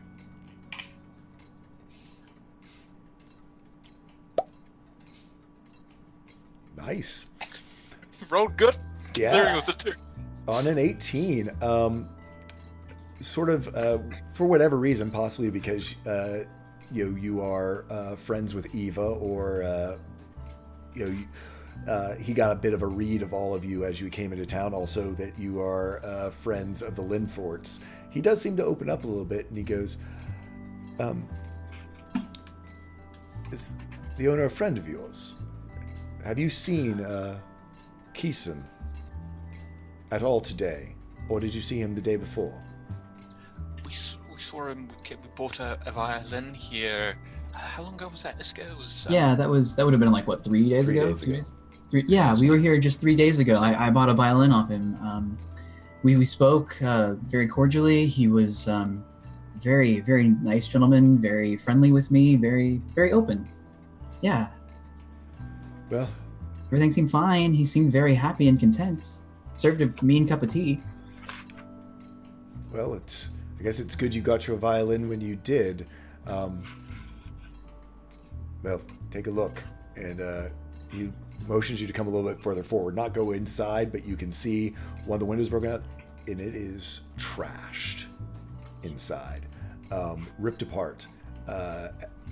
You see just utter devastation inside of this what was sort of once homey violin shop. All of the instruments are broken or torn apart. The countertops, some of them, again, they were made out of stone but painted to look like wood, have huge chunks that have been taken out of them that would not have been easy to have done. And you see it's just trashed. One of the front windows has been broken out. Even the sort of stone lattice work that it was holding in the glass panes has been ruptured in a couple places. It's a mess. Can I see or tell if any of these things that's gone on, if it's like the remnants of like metal against stone, if it's like Yeah, same. Like a clockwork device or scratching against the stone. You guys, actually, you all can do everyone can do an investigation. Actually, I guess at this point you're just looking, so it's probably perception. Yeah. Axel's kind of made his decision already that it's probably clockwork. Probably bad party. Yeah, as far as perception goes, you can make your own assumptions.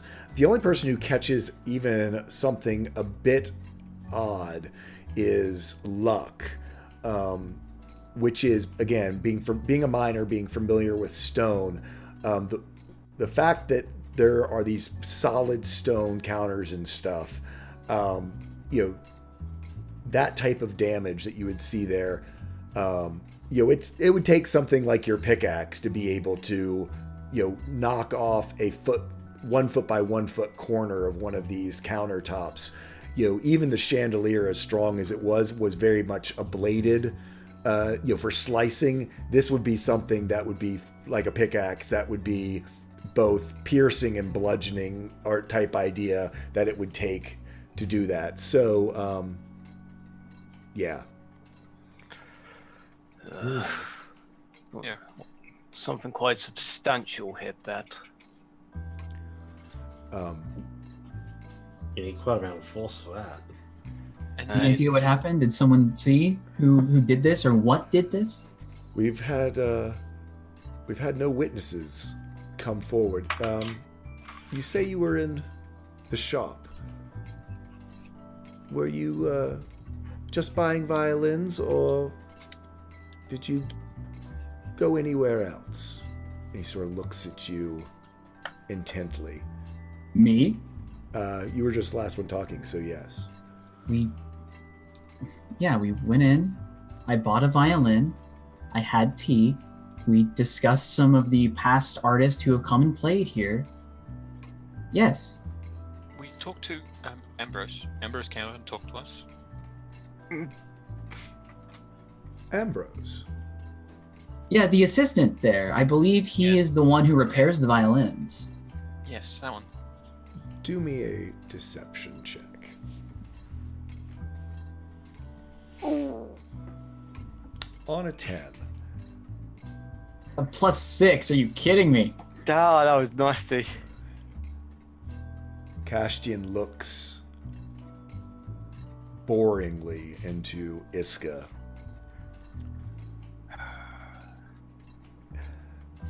Remember the conversation that we had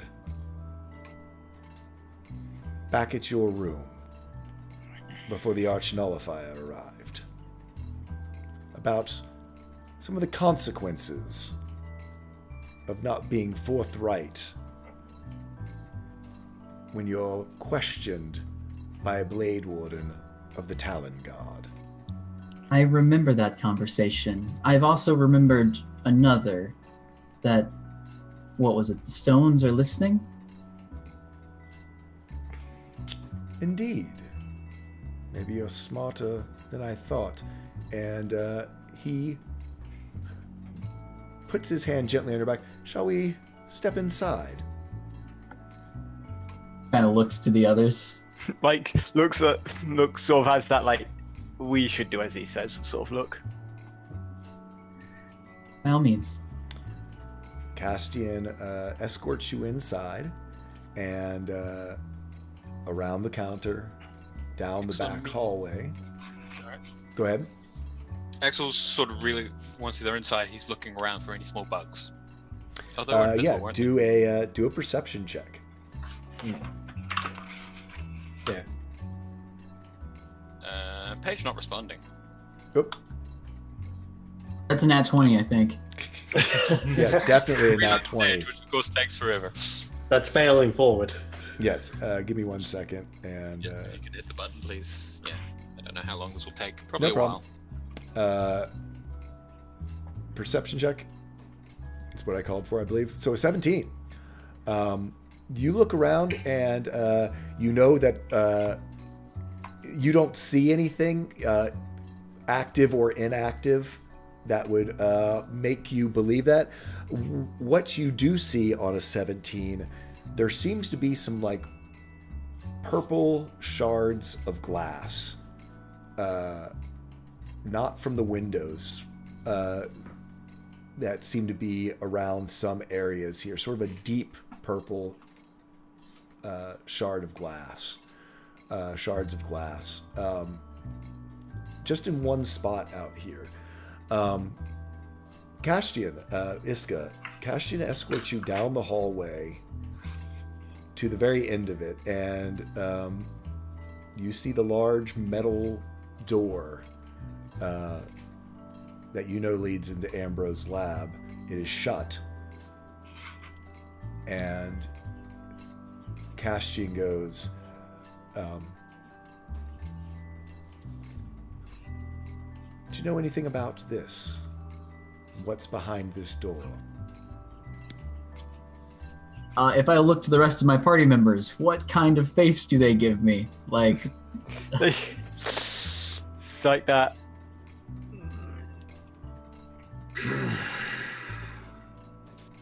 Like, Pursed lips from Vidar. Just How much can we trust you?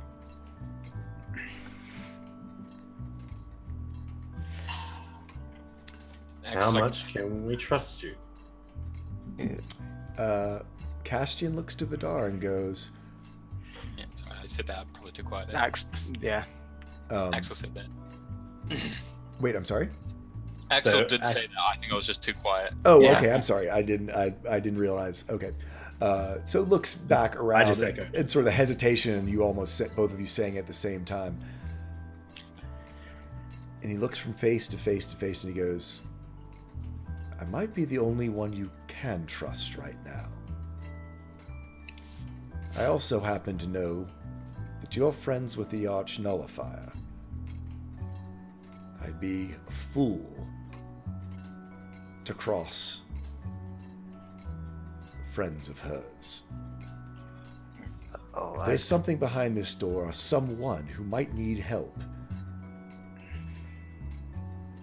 I need your assistance to get in there. Do you know how to open this?" you're gonna need some wooden shoes first. You actually see I'm the gonna bucket of look wood. You see the bucket of wooden shoes over to one side. Vidar turns around and grabs some wooden shoes and just here. Put these on. He opened it with electricity, didn't he? You recall him putting his hand on the door, and there being a discharge of electrical energy. Axel, together, let's try and figure out how to open this door. There's electrical discharge. Or unless we just blast it with electricity. Can we can try and sort of, because the door runs on a mechanism that Ambrose designed, which requires electricity. We need to apply electricity to it. I find it very curious that the place has been trashed, but this place is okay. Because there doesn't seem to be any markings on the wall or anything, or damage to the door. Well, I mean, the bucket of shoes is still there. Bucket of shoes is still there. You do not see this. This is a stone walls on both sides. They're kind of rough hewn. You don't see any direct damage here, but it also would be difficult to find it in this hallway. Have we tried knocking? No. We've been here all day. Apparently, Yeah. this happened yesterday during the storm.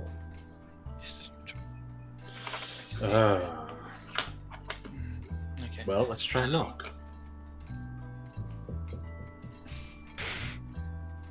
Nothing happens. Do all of you try, or just Vidar? Just Vidar. um, The third knock is like sarcastic. It's just like, Iska will approach the door, and just as Vidar is knocking, we'll try to call in and just not say any names or anything. Just be like, "It's us. Are you in there?"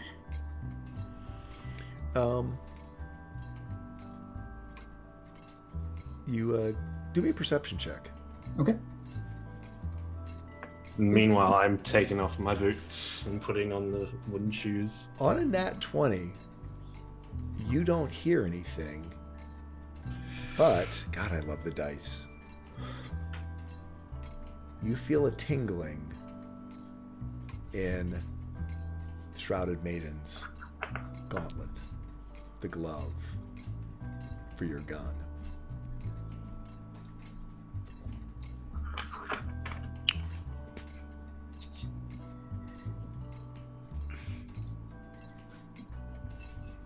I don't know what to do with that information. Just Okay.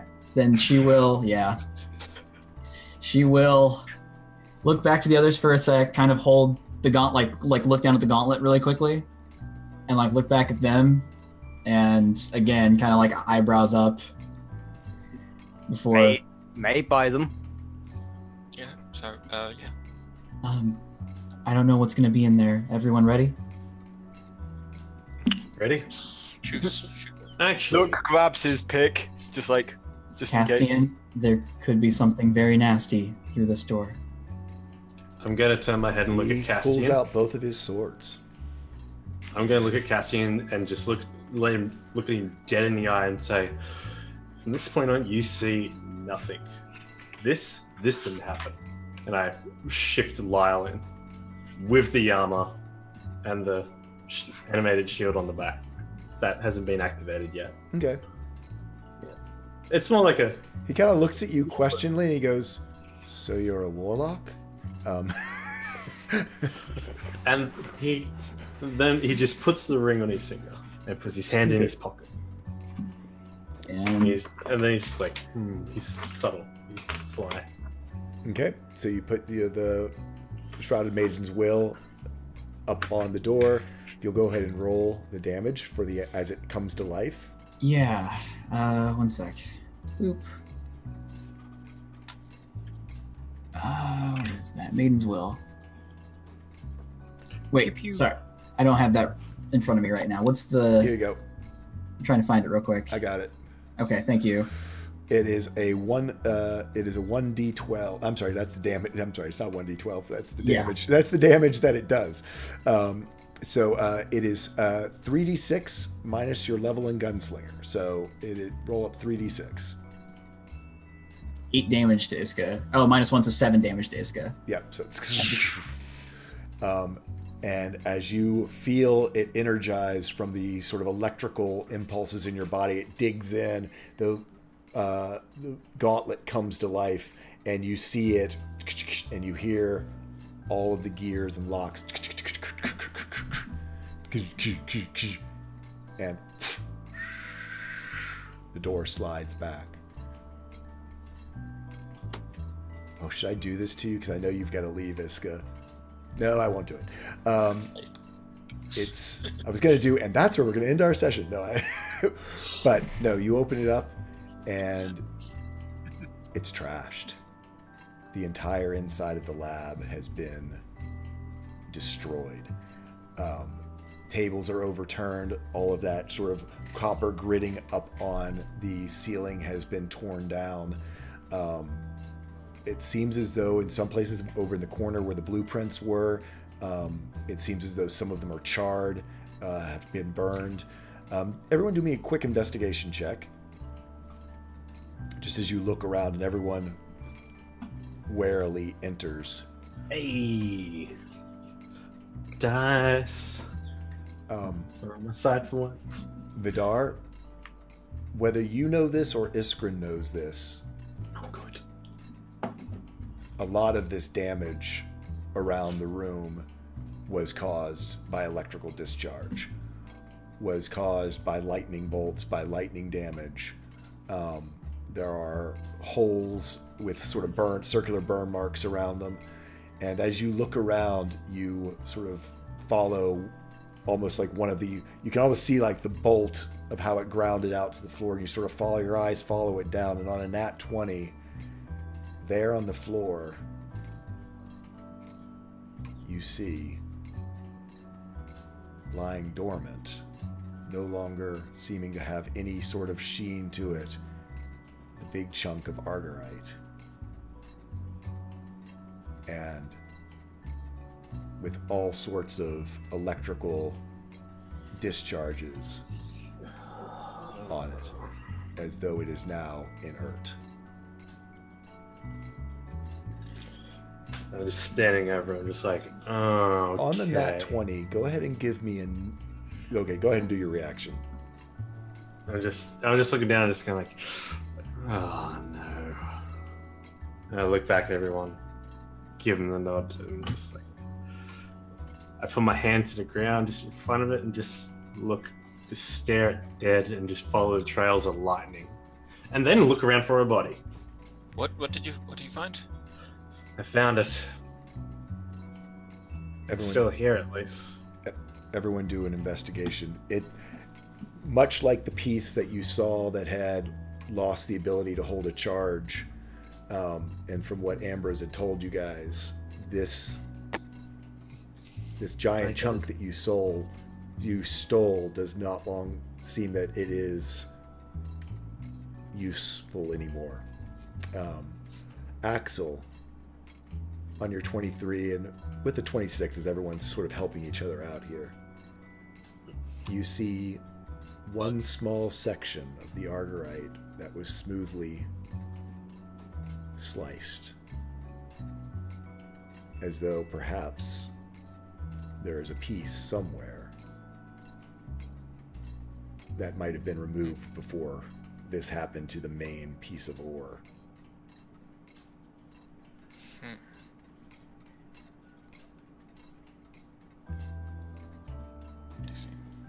That's really He's concerning. not telling anyone yet. He's also keeping an eye out for invisible bugs. Yep, you guys, you look around, see if you can find any invisible bugs. You don't see any. You do find more of this strange purple glass. As you look around, you do find blood around in the area, and you find, but you don't find any bodies in here. Since we've got two 20s on investigate, natural 20s on investigation, it does seem as though some of the blueprints are missing from out of the corner, but any signs of Ambrose or Lad, his little robot, can't be seen.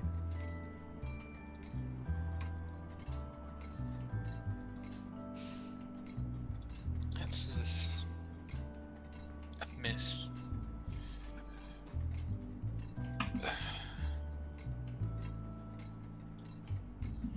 Well, Caslin, seems you have a clockwork killer on the loose. What's the AM going to do about this? He kind of looks at you and goes, Also a necromancer. "And what evidence do we have for all of that? I see a trashed room, a dull stone, two missing persons. This Ambrose lived here?" This is where he Yeah. worked. Yes, conducted his experiments. He was working on the Augerite. And he had everything under control for I don't know how long, but this is not. None of this makes sense right now. Is there enough blood on the ground to think that like he could be dead, or does it seem like someone was injured? It seems like someone was injured. Okay, I mean, from what you can tell. right. I'm going to pull Iska to the side just really quickly. I'm going to say, do we trust this man enough to just try to use him as a resource? I don't know what we tell him now, but we don't really have a lot of friends here or a lot of options. Like, we could just say, one sec. Team meeting. Huddle.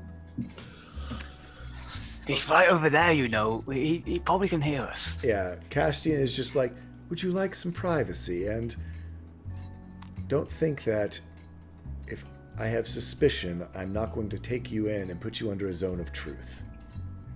Exactly. Frankly, he has the resources to make us talk. Okay. So Okay, all right. just let it out then. He, has We'll just let it he out. looks at you though and goes, What he needs to know. Or what he can know. Something. Yeah. Sorry. Be- I was out of character. I Go- don't know okay. what I was saying. yeah. He looks at you and goes, at Iska specifically, you aren't wrong though. The stones have ears. And he sort of looks around. I don't know what all of this is.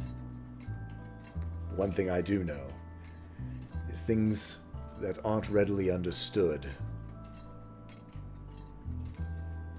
We might not want to discuss about in the open. If you've got ideas, he goes. Do you have a pen, a pencil on you, and some parchment, a quill and parchment? He actually goes.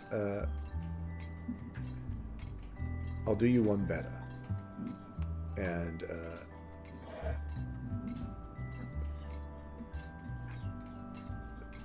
whatever you're up to, don't break my laws, and call me if you need help. And he walks away. I think we have a new friend. Just don't break the laws. We don't know the laws. Excuse me, what are the laws? Don't do the awkward. That's the second one for today, then. I was going to go into the library and find a book.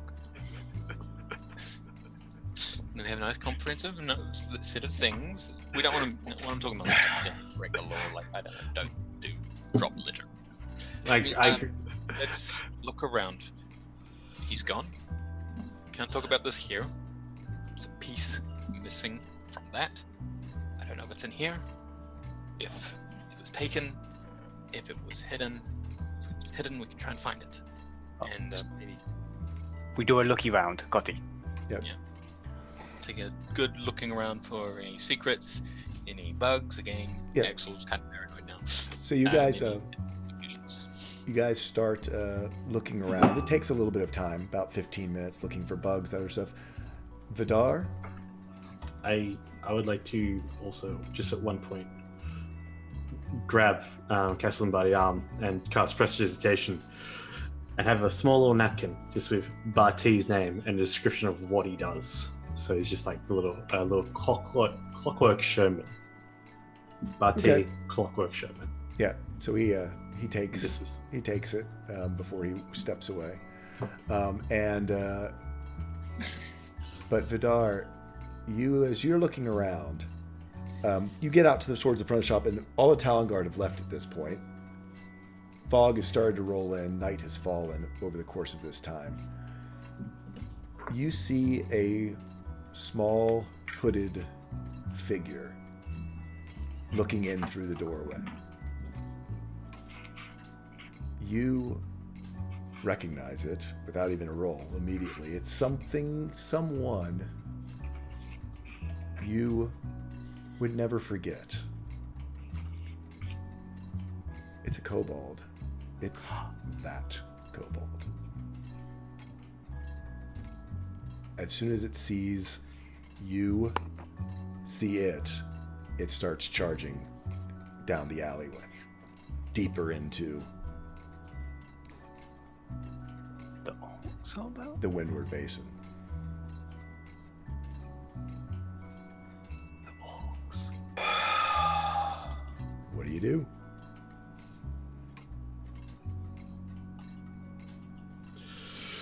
guys. How far away is he? He's not in line of sight. He probably has a little bit of head start on you. You don't know how fast it can move. Okay. All right. Okay. I gotta go. So I'm gonna bounce out of here. Okay. Be playing. So I'll see you guys later. Bye. Awesome. Bye. Thanks. All right. So, before he gets out, once I recognize that, can I? All right. I'm gonna try get out and get him just in line of sight. and find out if he's within 60 feet of me. Was he within 60 feet before he ran away?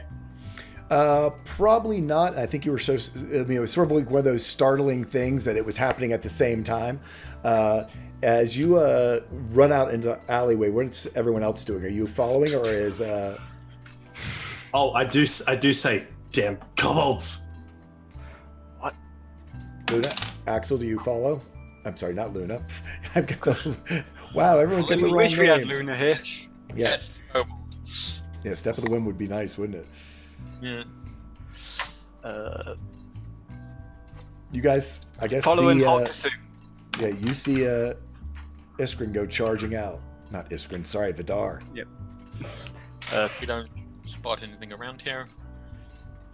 We didn't have any time to You had find enough them. time. You hadn't found anything in detail. No. Okay, 15 minutes. Yeah. Yep. Okay. Yeah. Follow. Yeah. After him. Presumably Hey. he's coming as well. If I notice that they are coming up behind me, I'm going to turn towards Axel. And I'm going to turn towards Axel. Axel, can you speed me up? No need speeding magics. Damn it. Not today. Um, Yep.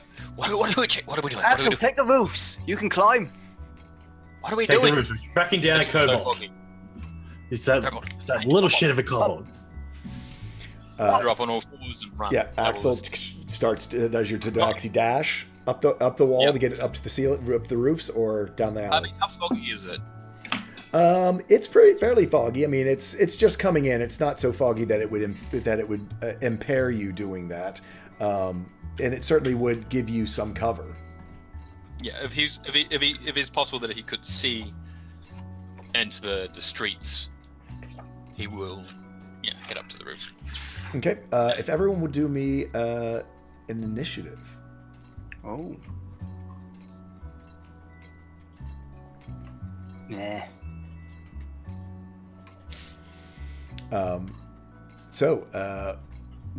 Luck, you bit behind Vidar, but you sort of heard him go crashing out. You're probably about 60 feet behind him. Vidar, you go charging. I could give you a little. Yeah, I think I've got a little bit of something music here. High speed chase. I was gonna say I gotta see if I've got a high-speed chase. I'm not sure if I do. Yeah, that'll work. Yeah, that'll work. Nice. So you guys go charging out around the corner. Vidar, do me a perception check. And perception. Do I have anything I can add to this? I do not. That's cool. So, perception check. On a 19, you do see the kobold just as it dives around another corner down another alley. It's only there for a split second. He's got higher initiative than you've got, so you see him, but you see where he went, but he's got higher initiative. He's out of the way. If you're doing a line of sight spell, you can toss one, but he's not. You don't get a bead on him.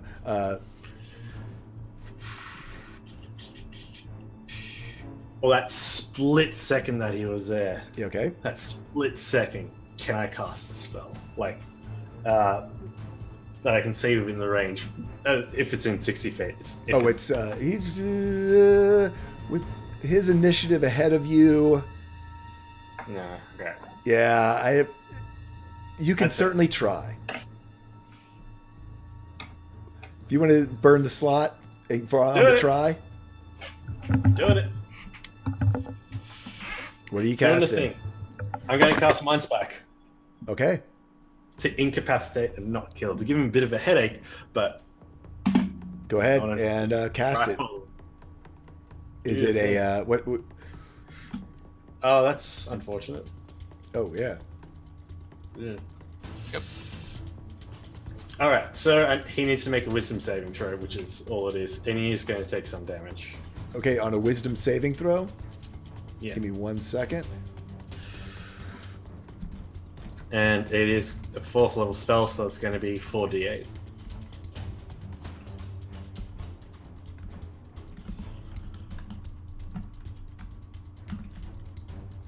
No, it's going to be 5d8.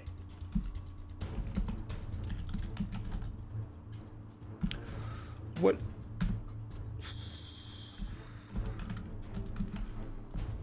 Huh. I am not remembering my commands. Oh no.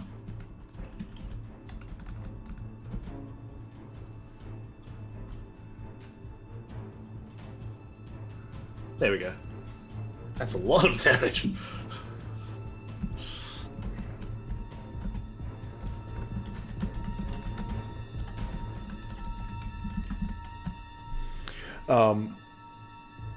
So, on a 19, he is going to save, and it takes 13 point of damage. It seems to continue to move. You continue to give chase. I yell out, I hate kobolds! You go charging around. You turn the corner that he went down, and Vidar, I need you to make a dexterity saving throw at disadvantage.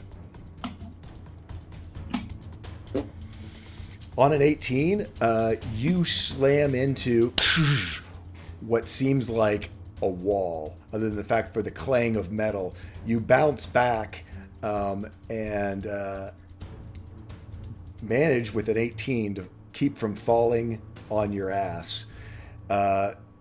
You see in front of you a human in plate armor with a shield and a large sheathed sword.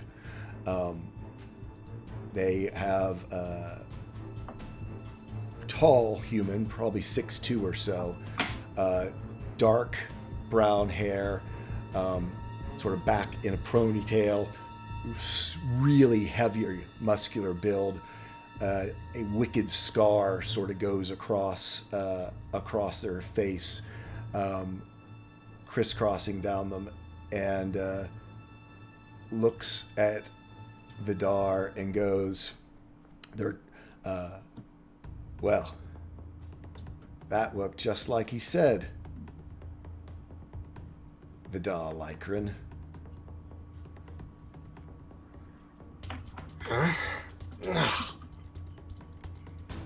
Do me a And you are? perception check.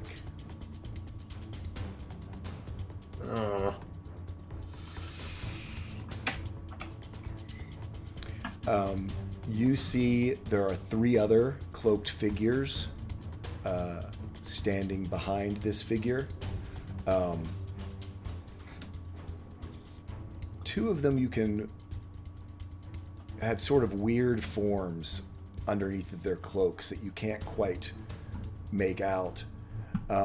Luck, you still are a bit behind. Axel, have on the 8. You said you were going up and over? So you go up. He's using Misty Step to cross any difficult gaps, or just to Okay. get himself 30 more. So yeah, you get yourself up and you can Misty Step across, and you're able to look down into this alley down below. And as you look down, you see these 4 figures. This one with Vidar has just bumped into. One of the things you notice, even on that 14 perception, this human has, on their shield, has a large sort of dragon scale insignia upon it. And goes,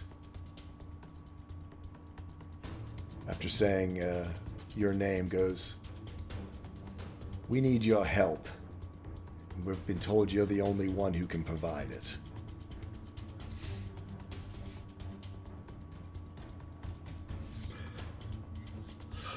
Oh, I took this completely the wrong way. Oh. I stand back up and I go, I shake my head and just like, I'm sorry, what? Like I said, we were told that you were the only person who could help us from the Oracle. He reaches out your hand. He reaches out their hand to you. Do you take it? I wait for Luck to turn up first. I eye him intensely. Luck, you come sort of skidding around the corner, seeing this group. Axel, you are looking down on them, and this plated figure holds his hand out to you, goes, well, I guess I can understand that. I'm not in the mood for any of this. Vidar? Yeah, we've had a relaxing morning. I'm sorry? We've had a relaxing morning. This is a bit more stressful than I'm asking for. The Oracle? Fair. Well, I guess introductions are in order. Still holding his hand out. I'm Belvin Serpenthelm, and I've been sent to bring you back to help me with a Netherwing problem. This is my companion, Sandstorm, Casimir, and Ikram. Will you come with us?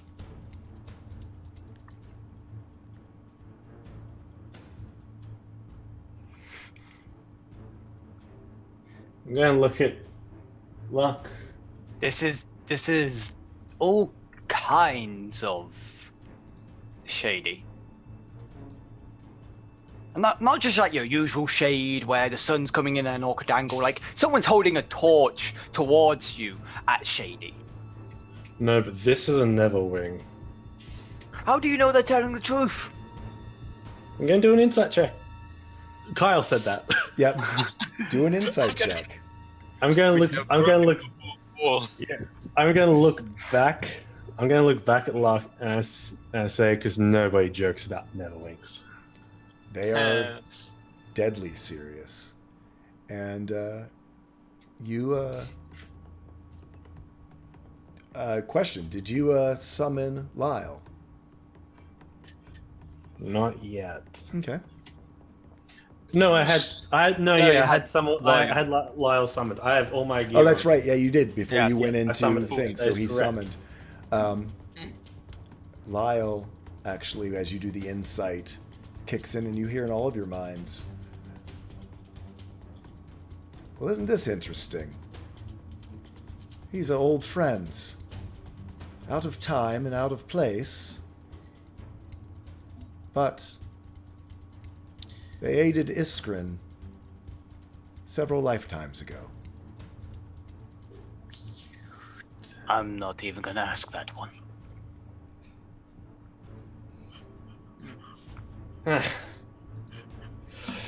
God, I hate that glitter fucking elf. That glitter mouth.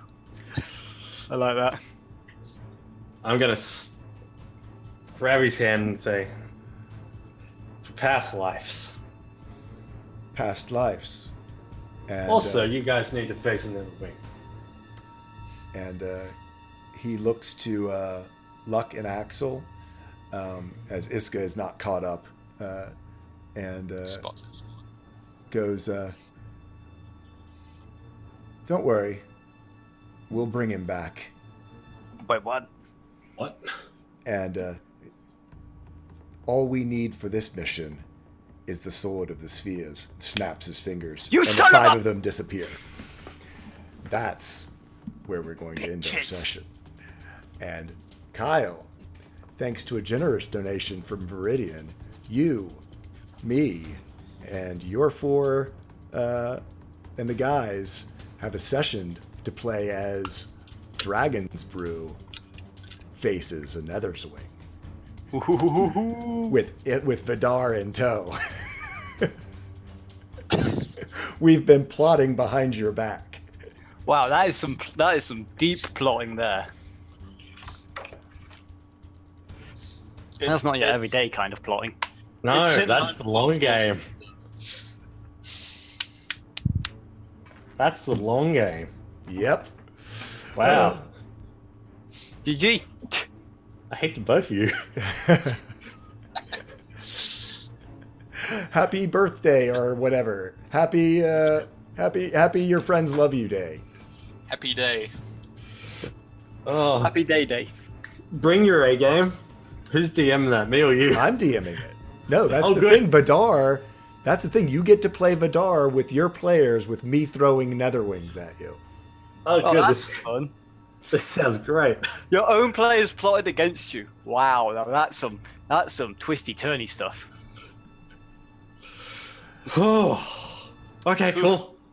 Yeah. Cool. Fun. So yeah, I don't know if the guys are all. I'd like I don't know if the guys are all tuned in, but yeah, we've been plotting, and no, it means that I get to wake up very early to DM for you guys on a morning. So we'll figure it out. We'll have to figure out Yeah. how it works out. But yeah, VK what's kept it- it a surprise and a secret for I can't even tell you. It's been like 3 or 4 months.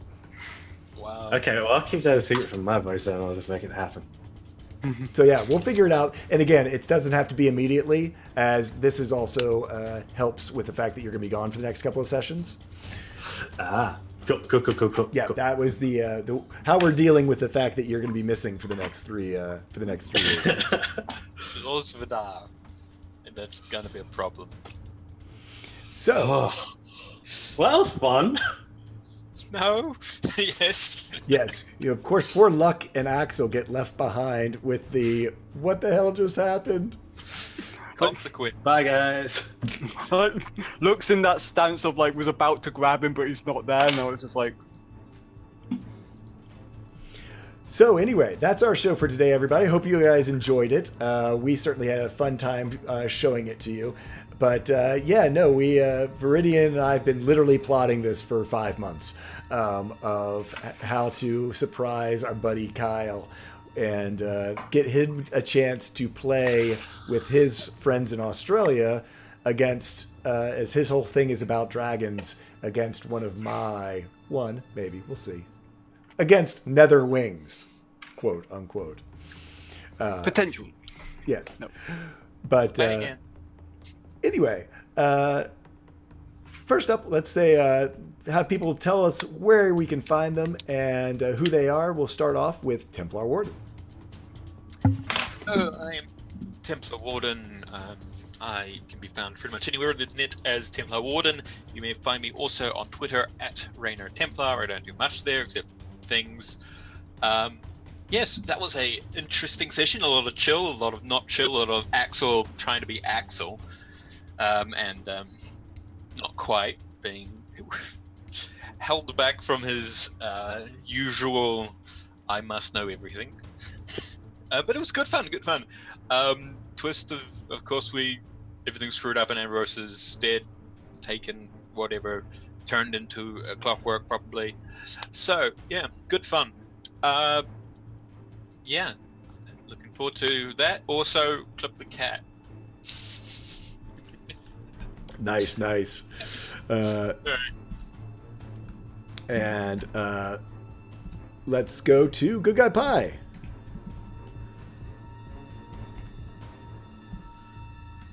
You are muted. Good guy pie. Well, I'm an idiot, as some like to say, but I'm also an amazing genius when it comes to all sorts of things, like deciding in about like half an hour's time. So probably starting up my own stream in a long time, gonna dust off that dust because it is October, it is spooky times, so catch me on Good Guy Pie as I am going to be playing my first ever horror game. We're returning back to it as it is the first ever horror game I have played and I still never beat it, so we're going back. Well, And I will say goodbye for Iska, for Bird vs. Plane. You can find Bird vs. Plane all over the internet as Bird vs. Plane. Be sure to tune in whenever he streams pretty much anything, because he is an absolute riot to watch as he plays Cuphead. We do mini shenanigans on our new show, Wait a Sec Dude, as we go running through Divinity 2.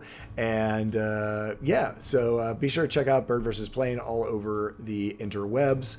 Last but not least, let's go with Dragons or Cats, who I can't decide if he's in shock or if he's mad that we kept this from him for so long, or if he's, I don't know. How are you doing there, buddy? Kyle? Good old buddy, old pal? It's a mix of shock, anxiety, and just like, epic. Also, you'll get to see how broken my players are, because I love them so much. You're gonna have a great time. But you can catch me, Dragons or Cats, on the interwebs and on the Twitch, and all over the place is Dragons or Cats. And yes, Australian Eastern Daylight Time of 8 p.m., which is like 4 or 3 a.m. in the stateside. At that point, you can catch me on my channel where I play Dragons Brew D&D, and I'm leading them through a dragon-themed campaign, and they love it, I believe. Very much so. I am Tall Squall. You can find me here. You can find me over on Bird's channel every once in a while. You can find me on Encounter Roleplay. You can find me on the D&D channel every once in a while. Check my Twitter at Tall Squall to see all the fun things that I'm doing. I usually try to keep that posted. I retweet shamelessly, so just be aware that you will get retweeted lots and lots and lots of things. I had a lot of fun today. I really enjoyed watching Hungover Party. That was great, and also watching you guys sort of just unpack some of all the stuff I've thrown y'all's way. Wish we had a little bit more time, but I wanted to make sure I got to Iska's piece while Bird was still here, and then needed to get to Dragon to Cat's piece so we could give him his surprise months and months in the making. Yes, I am aware of how completely broken your players are, and so I plan on bringing some broken ass dragons. I'm just letting you know. Yeah. I am bringing broken ass dragons to come. Good, because I've got an idea, and I'm going to talk to you about it, because I'm just like, yeah, let's be evil. So no, I'm looking forward to see how Vidar blends in with the brew crew. Man, he has anxiety. Why are you doing this to him? He stresses hard. He internally panics at nearly everything. So no, I look forward to it. But yeah, be aware. I'm going to bring some broke ass dragons. I do not in any way promise that I might not TPK you, and we'll just have to work out how that fits into everyone else's plot. That works perfectly. So I've TPKs. Do it. Anyway, I hope you guys enjoyed it today. We are going to go run a raid. Let me go find who we can go raid, because, hey, let's share some of this love around. And thank you guys for all of the folks who came by. Once again, we are out here raising money for Project Semicolon. Hope you guys, if nothing else, use them as a resource for whenever you are feeling stress or need someone to reach out to. They are there on the other end of the line. I am looking for other folks doing Dungeons and Dragons. Try spelling it right. There it is, Dungeons and Dragons. See who we can go raid at, who all's up. Let's go. If you guys see anyone, feel free to suggest.